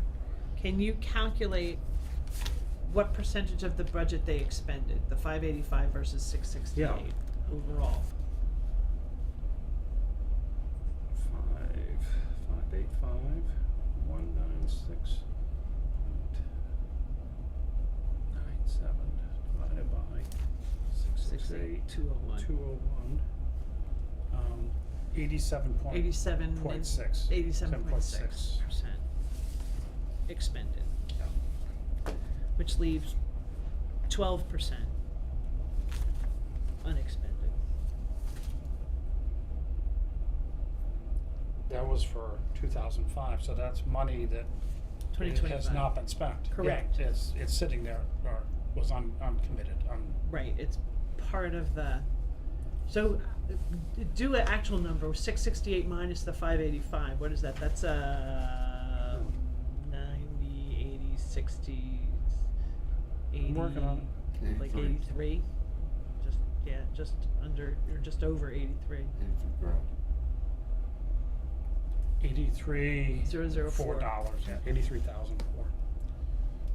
That's excess from what was Right. budgeted but not spent. Correct. Yeah. So 83, sorry, is what percent of the 118 that was completely unexpended?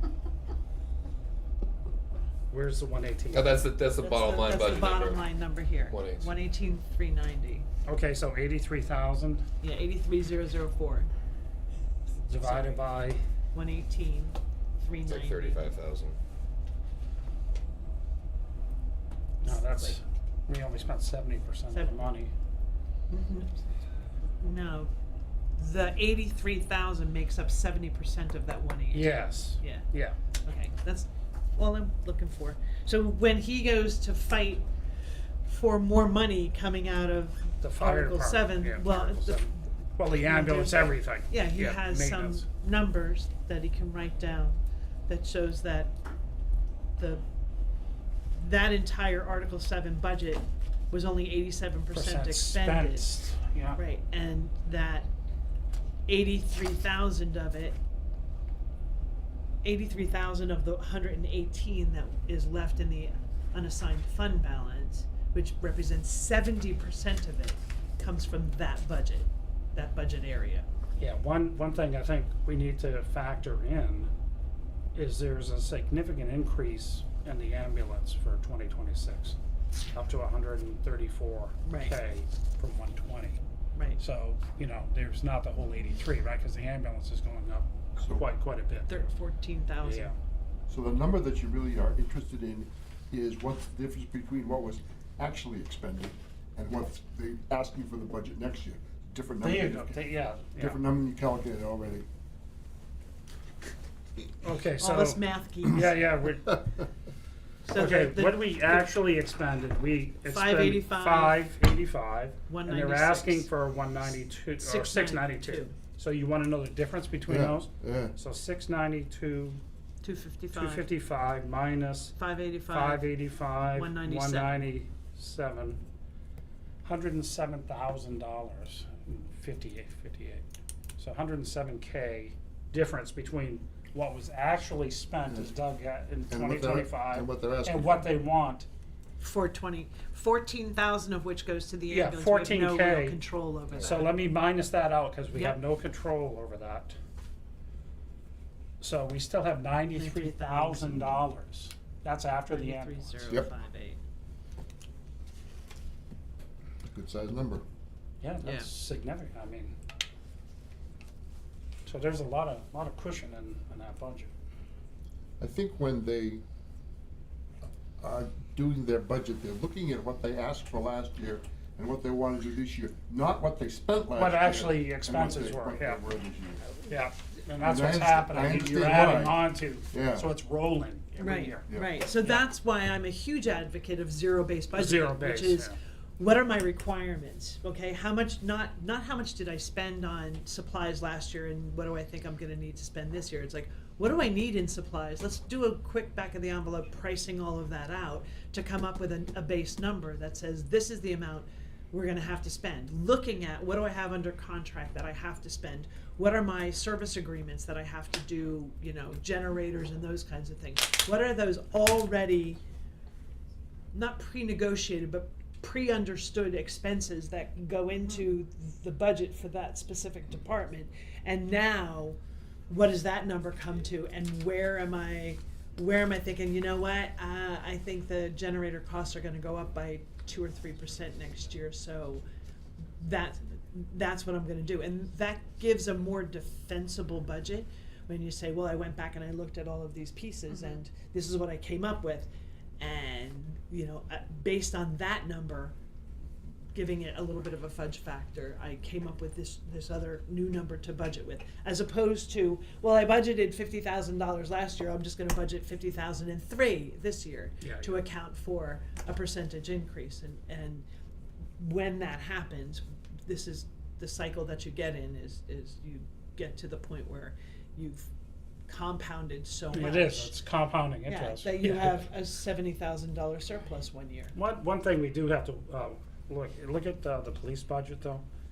I think we expended 345K. Right. And the budget was 372. Weren't we down an officer? Now we're, Jim is having and adding, we're gonna have 4 officers, We right? budget, yeah. No, Yeah. they budgeted for We the budgeted. fourth. Oh, yeah, did they? last year Okay. budgeted, I just they wanna make couldn't sure. But there hire- is an increase in Jim's budget because of There's a software. software Oh, the things. software, Computer that's things. right. Some- Just make right. sure that. There's some other things in there, so like Yeah. that. That the line- fudge factor is that. No, is because he there. scrubbed Lot that really less. well. Right, so That's what I'm that's saying. my right. That's and- so. Right. So the we same need- fudge factor is not prevalent in every single in one of every these line, that's lines. what you need to take Right. into account So that, it's- yeah. Just like, it's like the ambulance, it's the same thing, right? It's- There's things it's- right you don't have control over. Yeah. Right. So just make sure we allow for But the increase. when you talk please. about those numbers, you can't take the ambulance cost away. You have to add that in and then put an asterisk saying, oh, by the way, Yeah. of this big number, 14K is, we don't have any Yeah. control. No control over it, it's a Right. fixed, Right. Right. But fixed yet, price cost. yet the number is the big one. Yeah, Yeah. yeah. And I think part of that comes when we get to town meeting and we're explaining Yeah. these things, or the town is talking about them and the selectmen have to explain them. And we'll help, what what's the reason for the Yeah, increase? yeah. Yeah, absolutely. Yeah, because, you know, the town meeting is, we know, that 98% of the people, it's the first time they're seeing the budget. Sure, right. They're looking at the Right. numbers. And they're wow, saying, why did that is go? that big Why did that go increase? up? Yeah, that You're much? shocked, yeah. Yeah. Yeah, and there's certain things that we have no control over, and there's certain things that we have control over to a Right. degree. Right. Okay. Any other questions about that portion? All right, and all total, that currently accounts for a 5.2% increase. It's down from 6.6, so it's in the right direction. But it's a 5.2% increase from last year. And I guess one of the things I think I'd like to do is probably, and Joe, maybe you can help me with this, is take a look at maybe the last 10 years and say, what has our trend been? You know, from 10 years, let's start in 10 years ago, we went from 2015 to 2016 was a 2% increase. 2016 to 2017 was a 5% increase. 2017 to 2018, look at that and then look at, maybe plot it on a graph on what our trend has been and how do we, if the trend looks bad, because I don't really know what it looks like Yeah, right I now. don't know. If the trend looks bad, how do we curb Defend it. that trend? And how do you defend it? And how do you, right, I think if you look pre-COVID, you know, if we go back 10 years, we're gonna be pretty flat. You know, maybe, you know, a couple percent a year. Yeah. But then you look at the inflation, you know, when we had 6, 8, 10%, you know, right after, you know, we're gonna see Yeah. that spike. We're gonna see the spike. but see, that's an explainable spike to Right. a certain extent. Mhm. You can say, oh, these are the post-COVID inflation years where Right. we Yeah. were in 8 and 9% inflation Mhm. rates. Yeah. We're back down to 3% 3% inflation. right now, 3.2. So 3.2% inflation, so hopefully the trend we'll see is that We should see it come costs start to down. come That's back down a that's bit. everybody's hope for sure. No, I know. Yeah. Right, You know, costs really come down, especially on the healthcare and Right. things like we discussed. yeah. Okay, anything else on those? No? Alright, Article 8, this is the truck. This is this is $363,563 comes out of the unassigned fund balance.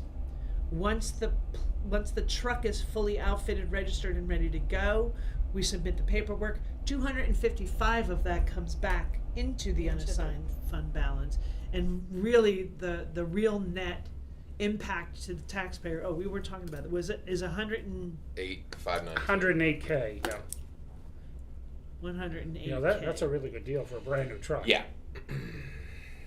You know, because it's outfitted with the plows and everything, right? This Stainless is steel stainless spreader steel body blade and with the everything, yeah. plow and the wing, and Yeah. yeah, Yeah, it's that's, I mean, That- you can't touch that. That needs to be explained quite. Yes, that needs to be Yes. explained. There's a lot of talk going around. Yes, no, I know. About that.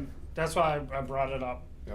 People, I've heard a lot of comments, but again, if it's explained, going, hey, look, It makes this sense. is what these trucks cost. This is, you know, an all-wheel drive, stainless steel body, fully outfitted, you know, replacing the old junker. right. And the net cost to the taxpayer is $108,000. Right.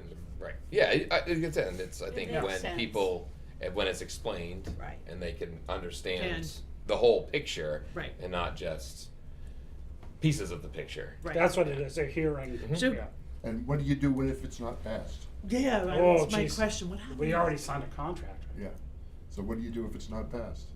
It all. I don't know. No. What's the? How much should what's we the- put down? How much should we Just put shrugging down? her shoulders. Well, it's I only don't the know. We haven't chassis, put right? anything down. I don't believe we I don't just know. No, but we've signed a contract. we've We signed a signed a contract, purchase, which so we're means gonna that owe we them have money. to But pay it's not the whole 385. It's just the 200 and- chassis, 363. right? 200. Yeah. We signed, you signed. We signed a contract for everything, yeah. Yeah, So we it's said- it's so it's it's the for whole the body. 360. yeah, we had everything? because we had to do all that in order to get it Get the- Yeah. Oh, in okay. time. Right. So hopefully, I mean, let me say this. yeah. I don't necessarily see a reason not, Not to to pass right. No, this. I I, hope. mean, I But don't, no, and then that was from I the- think that's kind of where we landed is to get the benefit of this grant. Right. We had to make this decision. Yeah. And we tried to make that decision in the least budgetarily harmful way as possible. We're using unreserved fund balance so that there was no increase in taxation for this new truck. New taxation. Right, That's new taxation. That Well, money in was- revenue. Well, in revenue, right. So I mean, again, like with the surplus, we had $118,000 surplus this year. We back $300,000 in taxes. So in theory, we returned that and more over what they paid in. Obviously, we don't want to overtax anybody No. to a nobody degree. wants I to mean, overtax. we obviously have to have some fluff factor because if we don't have the money, we stop paying our bills, and then Right. Right. And the Things state get ugly. requires us to hold 4% of our budget, right? Somewhere around there, Whatever, 3 or yeah, 4% of our budget. you mean the unreserved fund balance? Yeah. 4% of our total value, right? Isn't that what Total it is? value or something, right? Yeah, It's $585,000 now. the general operating Yeah, yeah. expenditures. Yeah. You're Yeah. supposed to keep a certain percentage, but they recommend, but you don't. They We don't have to, Right. right? But But if you go below that, they wanna know why. Because you have to Don't they- report to what, DRA Don't we- or don't we- something? yeah, don't what we our report to balances DRA? are. Yeah. so they give you the recommendation, and the idea, I suppose, is that in case of emergency, Yeah. push this No, it button. makes sense. Right. You Push don't this want button towns and getting you into don't trouble. self-destruct. Right, Yeah, yeah. exactly. By So, overspending or, Right, blowing and- your budget out. I think historically we've stayed right around, from what I understand again, right around that number. So I think, Historically. again, Linda, Article 8, the wording is gonna be, That's DRA or, required, you know, right? whatever, Some of it. so people understand what the cost is to the taxpayer. I was gonna say Yeah. that besides the wording, I think town meeting day, someone needs to make a presentation of this particular article. Good, the bad, this is what it's gonna give us, and make a positive, Here's presentation. the check we're writing. Right, And it's right. Only 108K, not Right. only, but. Yeah, Right, For a instead of $300,000 truck. instead of No, entering a we're- lease agreement, Yeah. right, we are spending We're that writing a 300, $363,000 but we're being check. reimbursed, We're right? gonna But we're getting get reimbursed from the state. 255 Right. back, right. And the reason we did it that way is so we didn't have to enter into a lease agreement and at least have to pay the first year's interest when we made the first initial payment. Right. So doing it through the unreserved fund balance, there's no lease agreement, we own the truck outright, there's no interest expended. Which is a huge tax So or that's- savings right there over 7 years. Right, and even if it was to be Leases, yeah. reimbursed, even if we went this way, but so that's the kind of presentation that needs to be. That's what made. people Right. need to hear. Town meeting, yeah. So, again, Show we're them the back to the numbers. question. More I than don't- just wording, yes. I don't know that we have an answer. What happens if this doesn't pass? we own it. We have to figure out how to pay for it. What, do we have Do- enough in do the we leave?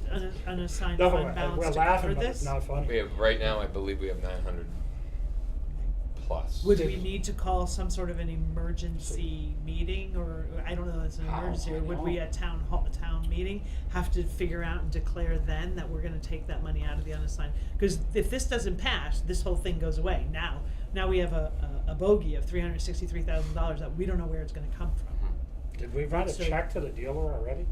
No. No deposits or anything? Okay. So, have the selectmen discussed what the plan is, just in case, again, There has been some discussion. So, I mean, and it was pretty much we own it.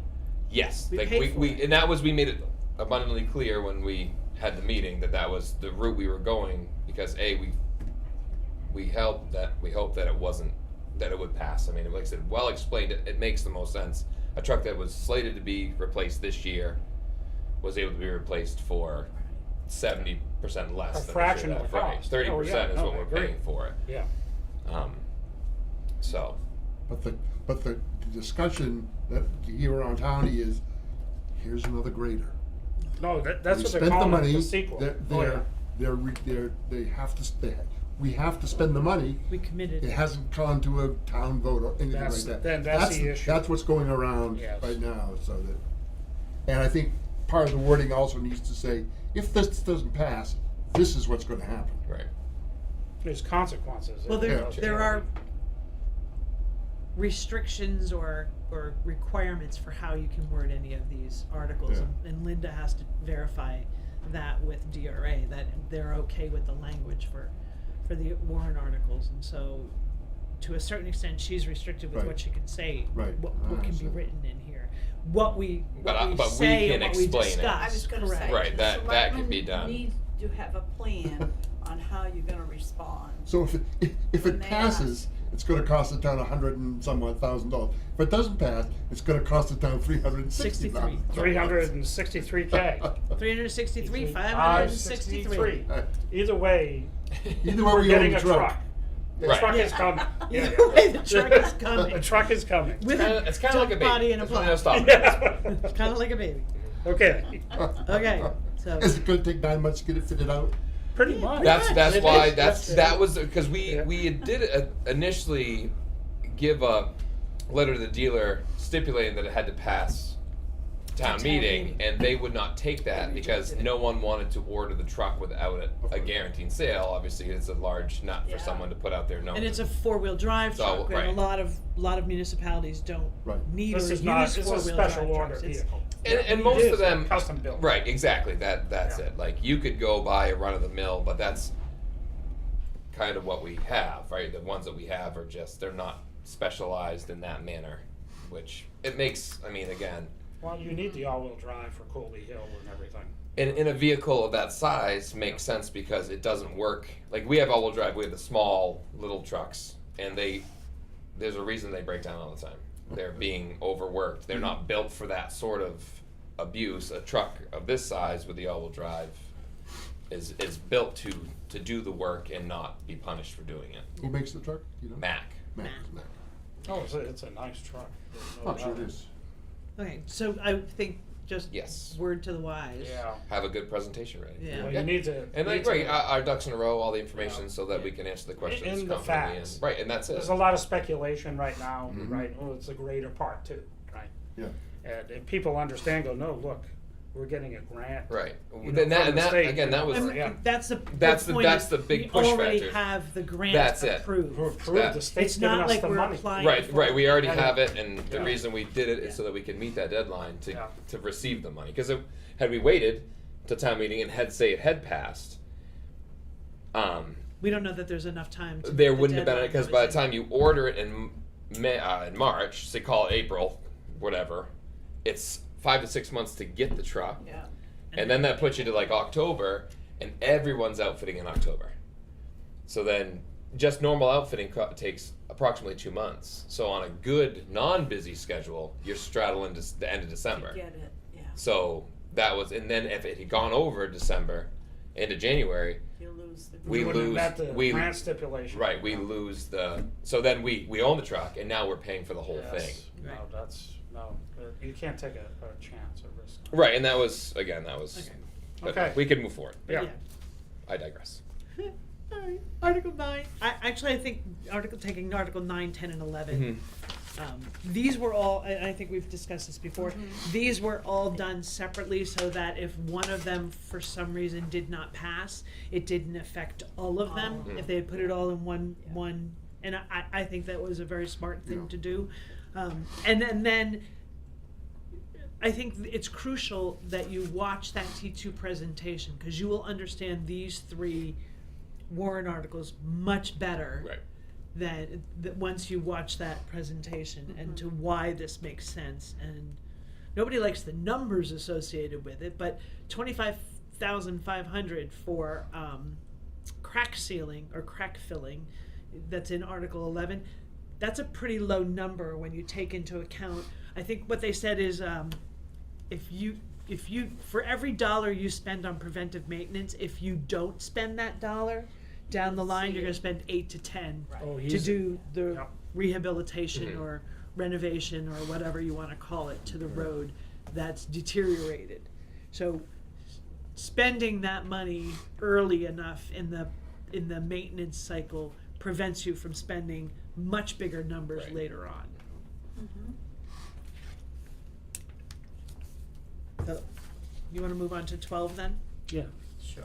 The police cruiser expendable trust fund. So we know, Chief has said that he can probably get 7 years, 5 to 7 years out of every vehicle.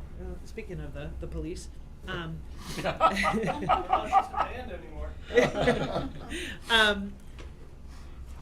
so what, in discussing with him and talking with him from the CIP standpoint, when I had conversations with him, was recommending that he create an expendable trust, put away a certain amount every year, so that when year 7 comes and he has to replace a police cruiser, then he's been building up funds in that account, so that we don't necessarily have to.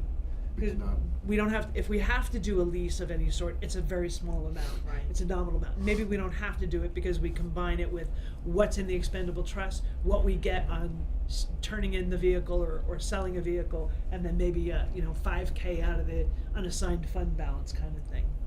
So. We're trying to avoid interest at all costs. Yeah, so there had not been a police expendable trust fund, police cruiser expendable trust fund per se, not at all. So this is based on a recommendation from the CIP talking to the chief that he initiate this.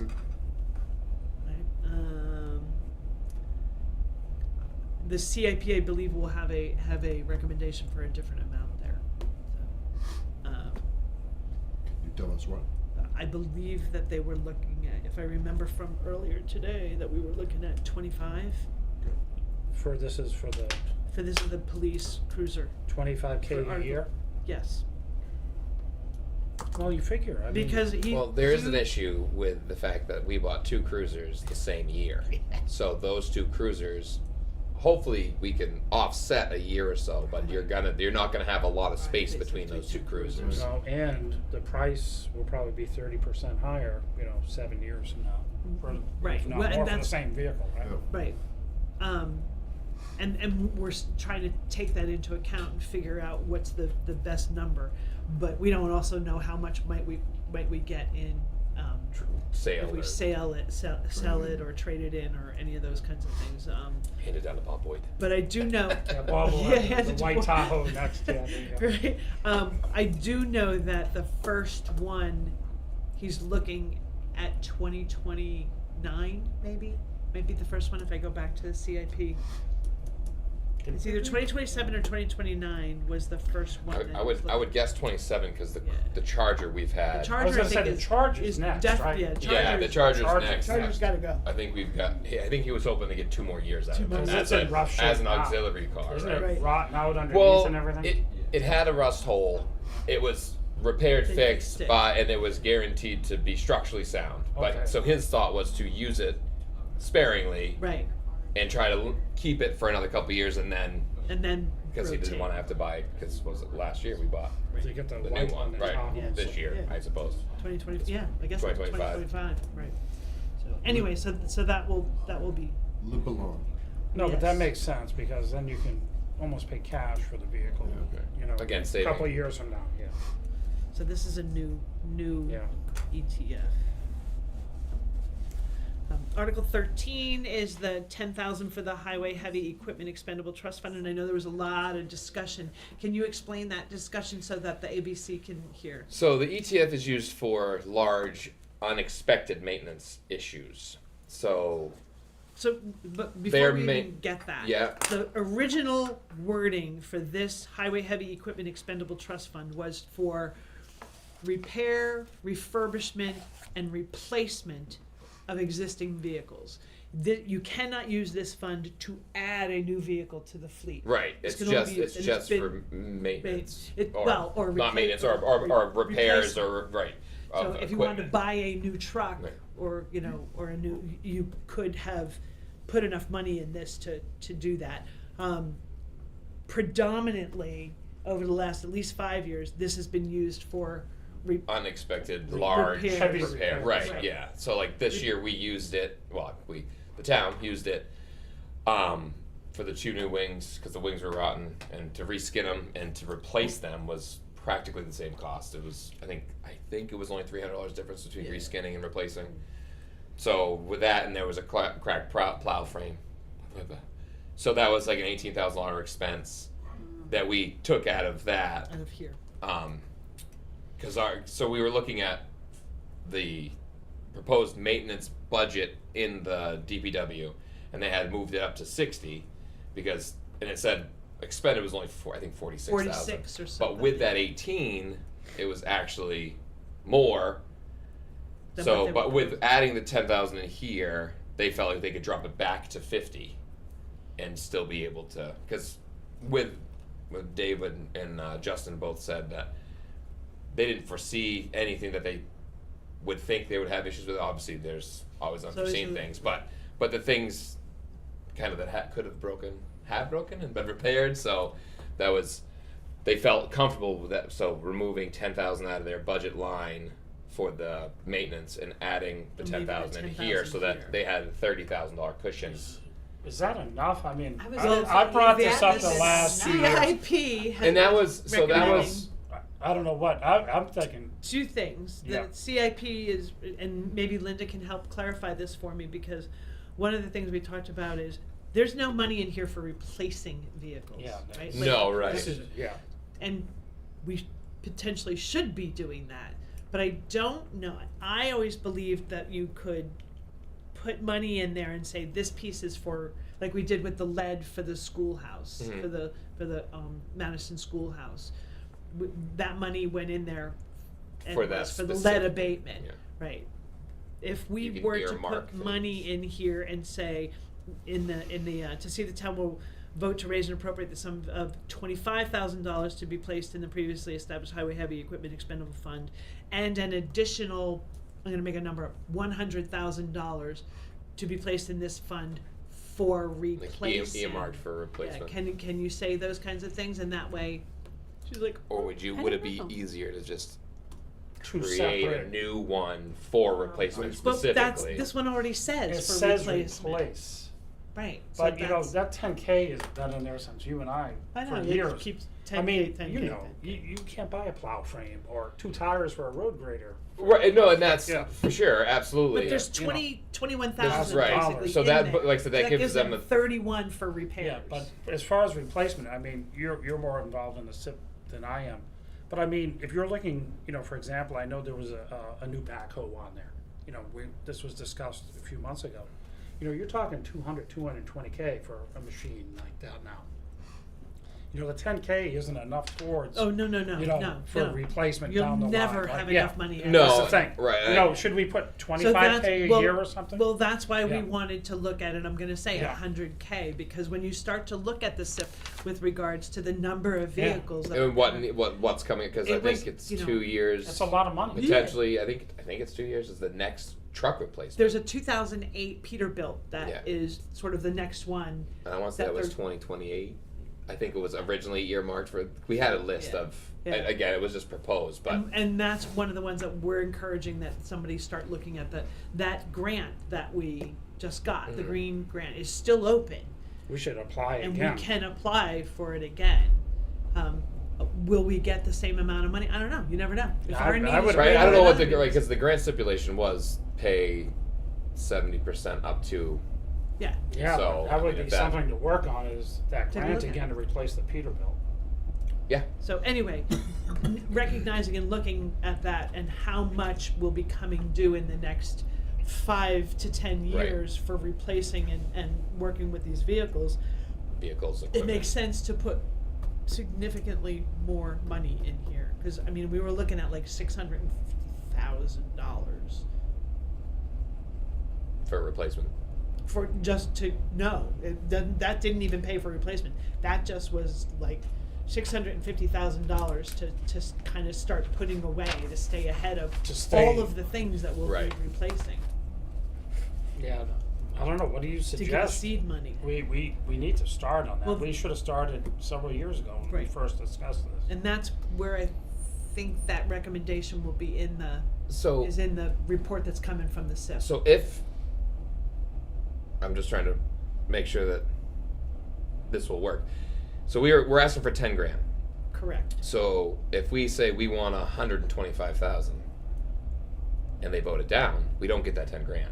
That's right. Right. So true. And that was my- that's my You can amend that number on the floor, though. okay. You can amend it on the floor. Yeah. To go back to the To go or back even to just the 10 or right. 20 Right. or whatever. No, Right. again, I think You're it not needs to gonna be lose the whole thing. explained and go, you know, especially with the SIP coming out, go, hey, look, you know, if we don't start this now, 5 years from now, we're gonna be really in the hole. Yeah, you know. Yeah, and you're the seeing interest on a numbers. Yeah, $400,000 yeah. note is huge. Yeah, Gigantic. Right. So you know, let's save some money now. I think- Well, you know, look at your house payment probably. you know, yeah, oh and yeah, what people- oh yeah. Then people- and I have a good interest rate, like, you know, because I bought 'Cause before like things why- went crazy. But Right. yeah, it's. I mean, it's the better part of your No, mortgage. we have to plan for the future. I mean, Right. So I think Article 13 will need some work Okay. to it. And Um, I am on board completely. Like it makes sense to start somewhere and quickly because, like you said, we're staring down the barrel. And I think that again we'll need to explain because I know prior to me sitting in this seat, going to town meeting, not looking at the budget. Like I said, a lot of times that's the first time you see it, and you're thinking, "Holy cow, our budget's X," and they want Another $200,000, right? $100,000 on the I'm gonna equipment vote fund. no, but when Yeah. you and I don't, and again, sometimes you're listening, sometimes you're not. Sometimes you make an assumption and you don't listen when someone explains things. Right. But I think the clear explanation of all of that needs to be out there because it, as much as it hurts, that to put that nut in there, Yeah. long term it makes sense. It does. Well, because it gets more expensive as Each time year goes. you Absolutely. delay. I mean, you go yeah. something I mean, yeah. It's like the roads. If you don't, you're spending 10 times more. And again, I feel like that's a perfect example. For many Yeah. years, we kicked the can because the budget didn't, you didn't want to spend, so we went from X amount to Y amount, and it was always far less than we wanted. And now we're like, well, we're here, and that's the steady progression of how we got here. Right. Right. So how do we get out of How do here? we Right, plan for the right, future? and that's right, and there's got to be growing pains to a degree when you're trying to make up that ground. Right. But nobody wants to, again, as Sharon said, we don't want to get hit with another $400K, Yeah, bill for, right. We have to buy a new loader or whatever. Whatever, Whatever it is. and they see you enter a lease Yeah. agreement, At you're paying. 6.9%. Right. Yeah. You're like, oh, that's only $86,000 in interest over the course of the Oh, loan. yeah. Yeah, I could buy a whole other truck. Right. We could buy another truck Could by buy the a- time we pay it off. Yeah. All Not right. not a town truck, but like a pickup truck. Right, Cruiser. I get what you're saying. Yeah. Or Police cruiser, yeah. Right. Okay. So Article 13, we agreed it needs some work, and we need some, and this the information that's coming from the CIP meeting has those recommendations perfect. in it. What I think we have to verify, and Linda may need to call DRA to find out, can we stipulate in a warrant article that there's 10,000 that just goes into the general fund and gets used. If we're putting in an additional, again, This is with earmarked. 100,000, can we say that it's just for replacement of a vehicle, so that it doesn't end up we now have $130,000 in there for repairs, Right, right? because that looks foolish. Because that looks No, it does, very it does, foolish. but- Yeah. I see what you're saying. So when you look at the bottom line, you say, repair, Yeah.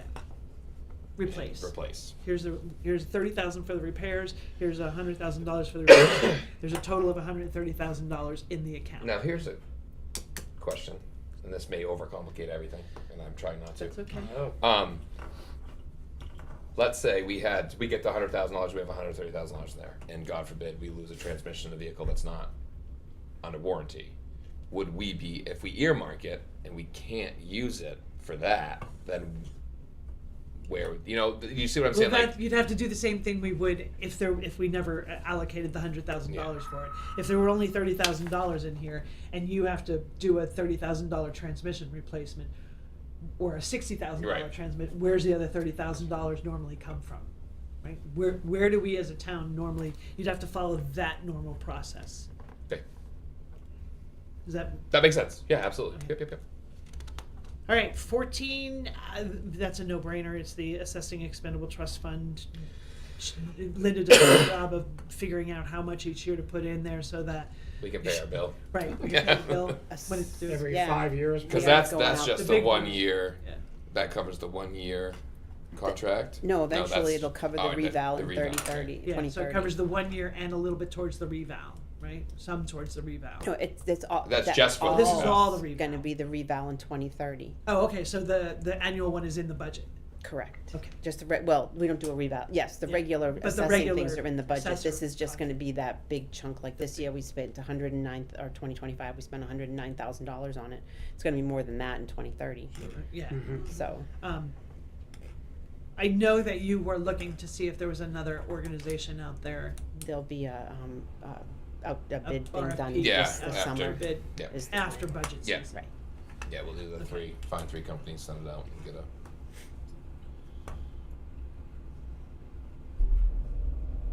Yeah, a lot of people not happy with Avatar.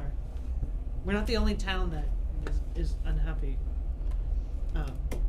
Okay, Article 15, the Silver Lake Dam improvement, $100,000 to the Expendable Funds Trust. There is $78,000 already in there. And that pretty much covers the engineering costs. The engineering. Of That's the what we study. need to do. The engineering right. study.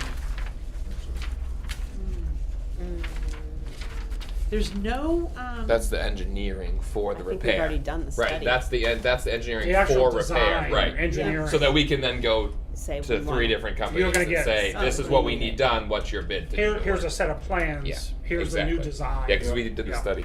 Yeah. The That's how we study's found already out Few that been it's years gonna ago. cost us Yeah. $160,000 to do the engineering. This is There's actual no, architectural engineering Mhm. drawing. there's no, well, generally grants won't cover that kind of thing. They'll No. cover the work, the actual But not, work, right, not the, this not the, part. the engineering. This I don't believe. upfront stuff, yeah. Which- Okay, 16, groundwater remediation expendable trust, we don't, Still waiting on that number from the company. Wilcox and Barton. So far, well, Wilcox and Barton is finding the other number out for us, but they told us that their fees are gonna be around $65,000 to get things done this year. And then the other number is how much it's gonna cost for systems and things like that. So if it's gonna cost much more than $40,000, we gotta put something in there. yeah. But Interesting side note, I just saw that New Hampshire Public Radio is doing a podcast on, what town was that? There's a town down south that had, Merrimack, I think it might have been. Are they south? Yes, I lose my geography orientation in this state. yes. That they have a PFOA issue or had, and like how they They were have, fighting it and what they were doing, yeah. and so it might be interesting for our citizens and for like the selectmen and anyone else to take a look at that podcast. I found it on Facebook. I can send it to you because I copied the address to it so that I could go look at it. What's it called? 2016 in New Hampshire. Come on. It's called Safe to Drink. Yeah, Merrimack, New Hampshire. Yeah. Discovered their entire town's water system yeah. was contaminated. Wow. Yep.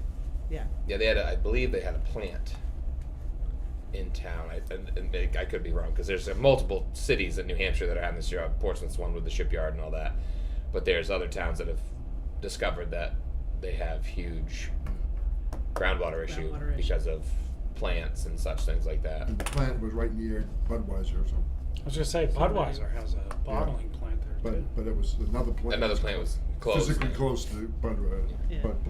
But this is called Safe to Drink if anyone's interested. So our beer is contaminated? Well, The who beer knows? is clear, but They filter that water before they brew. Okay. They take it out of the river. So- It's a cheap source. so we're not sure what that number's going to look like yet. Still, for no, What's kind of a gotta have guess? something do we for think it's like Tuesday. 30,000, 60, 60,000? 100K? She's like, I have I don't. no idea. I guess I don't even know. Yeah. How many systems are Where? All right.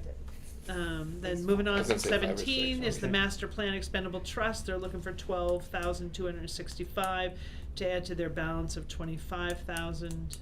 and that covers our yearly fee, or for North Country Council, I believe. No, that's in the No. budget for the planning. That's in the Oh. budget. Yeah. That's an additional That's a- 4,000 okay. something. Yeah. This just covers the cost of the Oh, the cost of the master plan. doing the yeah. Yeah, that's what it was, right? Because that's a $4,000 fee. I mean, yeah, yearly subscription fee or whatever. Yeah. Yeah. That's expensive. But the next one is the forest maintenance one. That's $10,000, but there's no taxation associated with comes that. It from- comes out of that Out of forest. their fund. Yeah. And then they get all their money going into that fund from Cutting stuff Cutting they sell off trees. and cutting Yeah. trees and that The kind of lumber. stuff. Yeah, lumber fees. foresting. Yep. And they got a lot of money this year off the cut. Did they? Did they? It might be a good idea to have that number Um, to know what's in there. I'm gonna put it on that summary sheet. I don't have the number yet. Okay. It has all the Oh yeah, it has all the It'll have balances balance with it. number. I just don't have it. Did they get some money from Allegra Pineless? No. Allegra Pineless. Oh my God. Have you seen the view from my Yeah, house now? right. I got a beautiful view of Plains Road. Don't say that, because they'll tax you with a view tax. Yeah, I was just gonna say. Avatar will come around. and The Avatar's tax gonna hit me up. Yeah. You can see the Tax, road. Yeah, so I can sit on my deck now and enjoy Oh my the view of God. Plains Road. That's great. That's great. Article The sound. 19 is $5,000 for the purpose of land acquisition.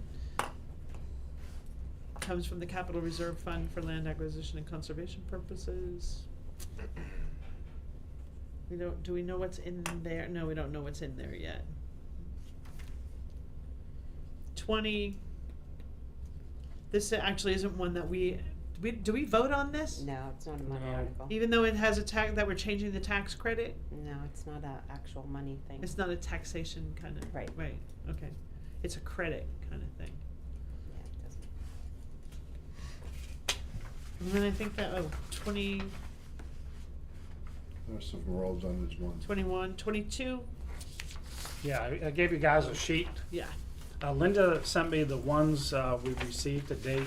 We have some financial statements. I started the spreadsheet, but it's incomplete. We're still waiting to hear from some of them. I know that petitions are going around and that type of thing. The only petition, the only past, You didn't sound good. the only, Okay. I'm fine.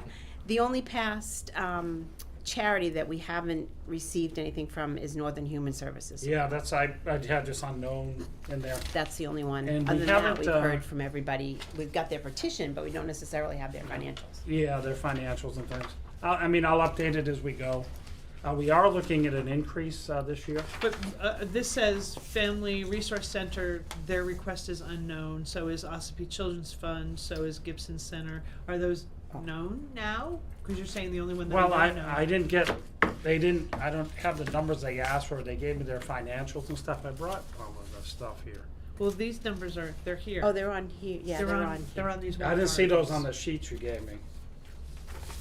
Are those numbers from last year or this year?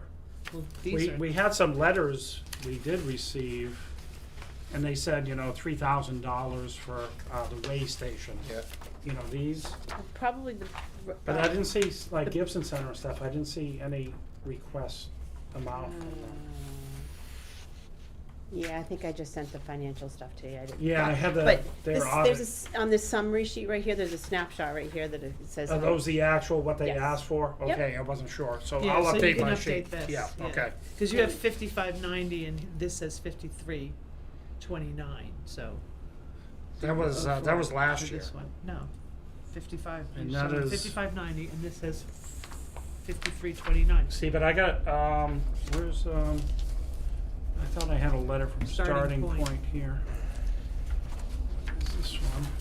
Starting Point wants, I have 5590 this Oh. year. That's what they Okay, asked so for. this, That's what I based on. Linda's like, what? No, Linda sent me the letters, and that's where I got Yeah, that but 5590. And I got the amount, the 5329 off their petition. This says our organization is requesting the sum of $5,590 from the town of Madison for the 2026 budget year. This was received So- August 20th. That's their Yeah. letter, is there a A petition? starting point. Is there a petition attached to it? No, I just based No. it on their letter. I Yeah, haven't I'll seen check the Maybe they petition. had a. That's maybe- what I mean, we still got work to do. Yeah, when they may have oopsed and not changed the number from Yeah. the old petition. One of them did go up though. White Mountain Community Health they were asking for $9,440 on their letter, and last year was $6,800. That's a significant increase. Yeah, but I haven't dug into it yet. Usually they send, how many people they serve and that type of thing. But I just started this today. Linda sent me the stuff during the snowstorm. I think it was, yeah, I think you Yeah, said we it, were here. Yeah, you were here.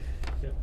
Okay, so you'll update this and. Yeah, then for the we'll- next meeting, but But based on what you know now. we're looking at, is there a we're gonna total be in up to here? what, 36K or something? If you look at the bottom right down on this right here, there's a little snapshot right Oh, yeah, here. Linda did put it there.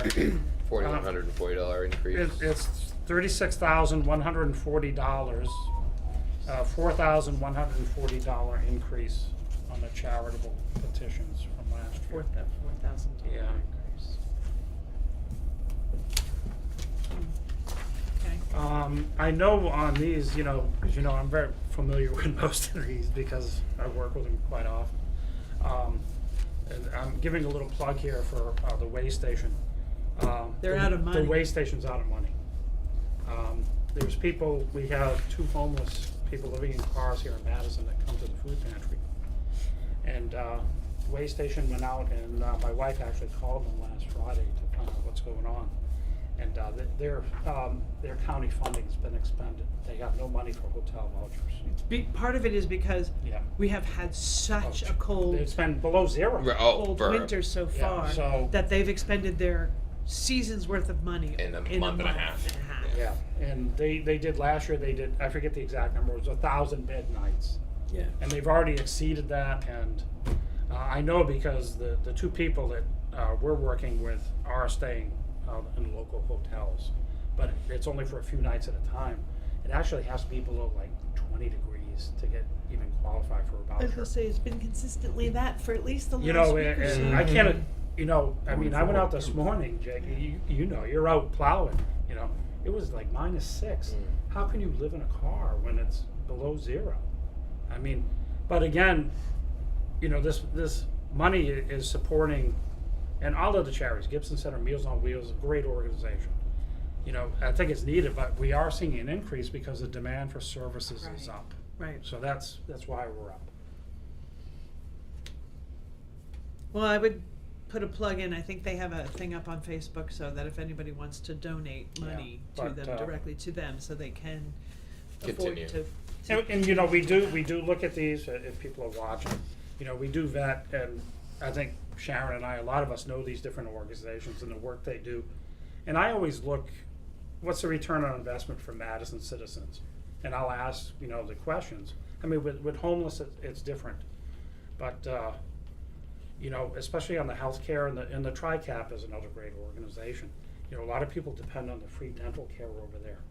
They're doing the TFAP commodity foods for our seniors. The Meals on Wheels. They're delivered to many Madison citizens. So it's okay, $36,000 or so. It's a lot of money, but It's really we're getting a lot of probably- impact in our and community far for more that return money. on investment. For Yeah, that Yeah, money. so I don't see. We've never been questioned at the town meeting since Sharon and I have so been doing this. No, I would But, say that it's easy to defend. I think. Oh, absolutely. I can speak sure. for it. I mean, that's Yeah.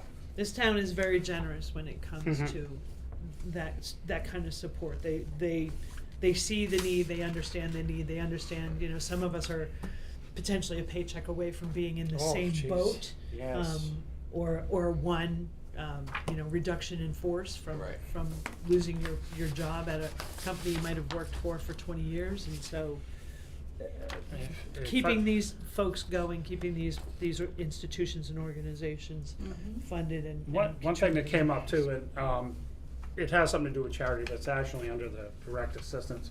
At the last Board of Selectmen meeting, I was watching, I had to leave, my back was killing me, I told Sharon, I said, "I gotta leave." I'm out.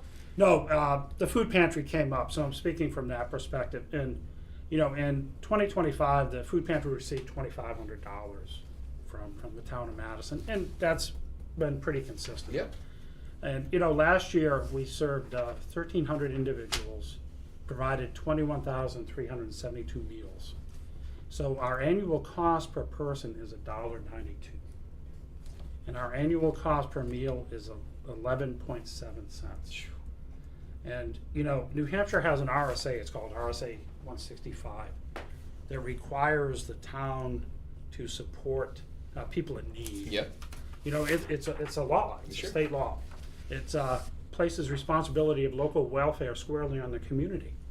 And so, no, the point I'm trying to make is the $2,500, I think, takes a lot of burden.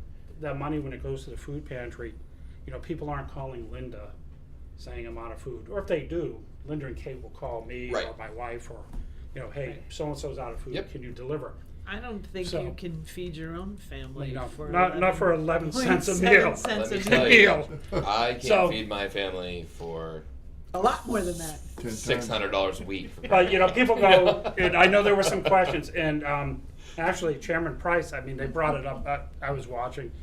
Next year, the town contribution's actually Yeah, $3,500. absolutely. And, which, you know, with the price of food and everything these days. And that brings the town cost, you know, subsidy per meal that we're giving people to 16.4 cents. Yeah, so, right, that's, And, not, you that's know, something. Estimated annual cost per person will be $2.69.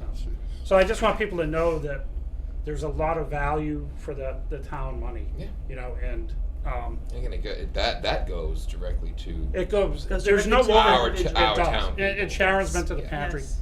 You know, we have no overhead, right? We're all volunteers. Well, we pay the electric bill Sure. and the cell phone bill And the refrigerator. and the refrigerator, but you know, we got the people donated those. Yeah. yeah. No. It's, again, generous So, community. you know, our Generous community. cost is minimal, Yeah. right, per meal, you know, the people we're serving. So it's a good value for the town. I just wanted, you know, I people to couldn't understand agree that. more. Okay, Yeah. no, that's all I have to say. Okay. No. Are we? I think that's it. That was we got through all. That's of the that. warrant That's articles? it. That's Those the are the warrant warrant articles, and we did kind of the budget along the way. Unless Yeah, we there's did. anything with regard to the budget review that you still want to look at. I'll just make I think it's in your hands. right, and I was just gonna make a statement that if you guys in all of your reading and rereading and rereading of the budget noticed any area that we may have overlooked, or please let us know, because I mean we're trying, I know. Yeah. we're going through and we're desperately, because again we all understand being taxpayers ourselves, like we don't want to see massive increases, we don't want to see any of that, so we're trying to do our best, and again we are open to any input. It's stubby pencil time, you know. Yeah. So- Yeah, It- whittle that thing right down to nothing, people. Right. So. Well, Okay. I see that on the town side, I do see that Yeah. effort. Yes. I'm not 100% sure. Deb, you still there, or did we Now, put you to Deb, are you sleep? there?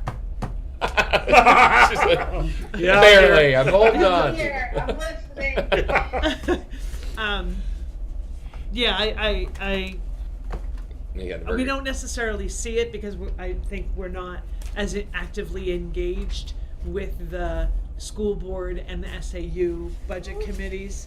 I mean, we go to the meeting. Right. Dan and I definitely go to the meeting, and Deb's always there, obviously. But I mean, like we have all the nuts and bolts. Right, of right. That's something of this. you don't Right. get. We don't from them. necessarily get from them. Right. And you know, and not at that definitely. I mean, Linda prints that 90 70-page report. Yeah. document for us. God bless you. Thank you very much. I appreciate Yeah. it. But anyway, so yeah, continue to look I at mean, it. just as a new Board budget member. member, I appreciate, so I didn't know a whole lot about the process with the town, but I do appreciate. Yeah, it's not an easy Yeah. process. No. No, It's not easy at all.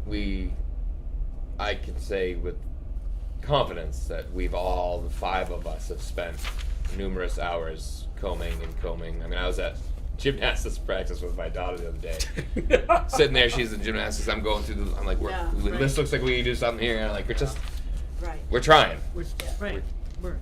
And I think as long as we continue to all work Right. toward the same objective, the Absolutely. same goal, Yeah. which is not cost the taxpayers any additional money than we have to Right. in order to run the town, run it efficiently, and run it well with good people doing good work. Mhm. Right. Okay. Yeah, kudos for the do- DPW, the roads are great.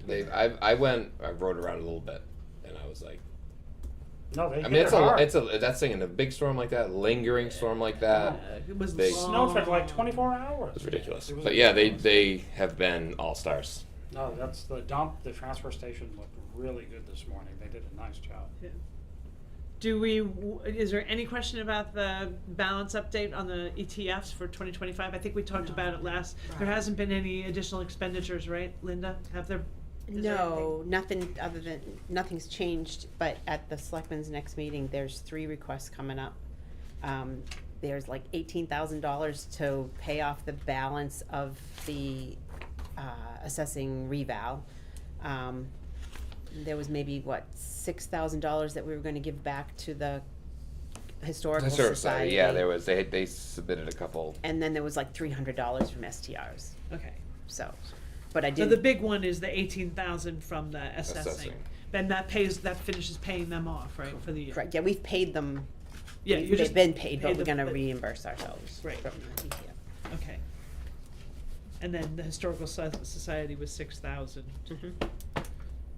Ish. So 18K, let's put it right here, 18K, 6K, and 300 from where did you say? STRs. STRs. It was just Oh, one yeah, little yeah, yeah. hanging out there. 300. We're still actually doing pretty good, 42,000 left in there. I'm hoping we don't need that, we'll see. That's at the other board though. Oh, no. One of the many hats I wear. Yeah. Okay. Anything in administrative? Other than, hello, people out in TV land, we need additional members on the ABC. If you are interested in joining the ABC, please, we would love to have some alternate members. You don't necessarily have to be a member at large or a regular member, just alternate members would be appreciated, because right now there's only 4 of us, and we have a slot for a 5th. We have an open slot slot. for an ABC person. Obviously, you're conscripted, and so is Deb. We all were. Right? But yeah. You were voluntold. Voluntold, Yeah. yeah, Right. voluntold. So yes, we have 2 positions. One is Joe's is up for re-election, right? Yes. Yes. And have you have submitted for that? No, Uh, not yet. Oh, I thought you submitted the paperwork to No, run. not yet. Oh, okay. I still got till Friday. This is true. This is true. You have between I've 3 been, and like, 5 on jammed. Friday. His pocket is open. His pocket is open. Okay, I thought Can you double my compensation, Don't please? you make me nervous, Joe. You make me nervous. So. I've been like so busy. I know. You've All right. got other things going on? Anything else? I spent all day studying for the ABC. That's That's the thing, people at home, you don't realize How much? how much time- work Yeah. we put in. Shh! Don't off tell the them clock. because then they won't apply. She's recruiting, and I'm like, Yo-yo. dude, All right. it's So hundreds of hours. do I have a motion? There being no further business before the board. A motion moved. to adjourn. Yay. Move to adjourn. So moved. Second? Roll Second. call. Yeah, Yeah. Once we do the vote, we'll roll call. Doug moved. Joe Joe, yes. seconded. Roll call vote. Jake, I. Joe, I. Sharon, I. That guy. Nan, I. Deb Parsons. Bye-bye. Okay. Hey, Deb. We are adjourned at Feel better.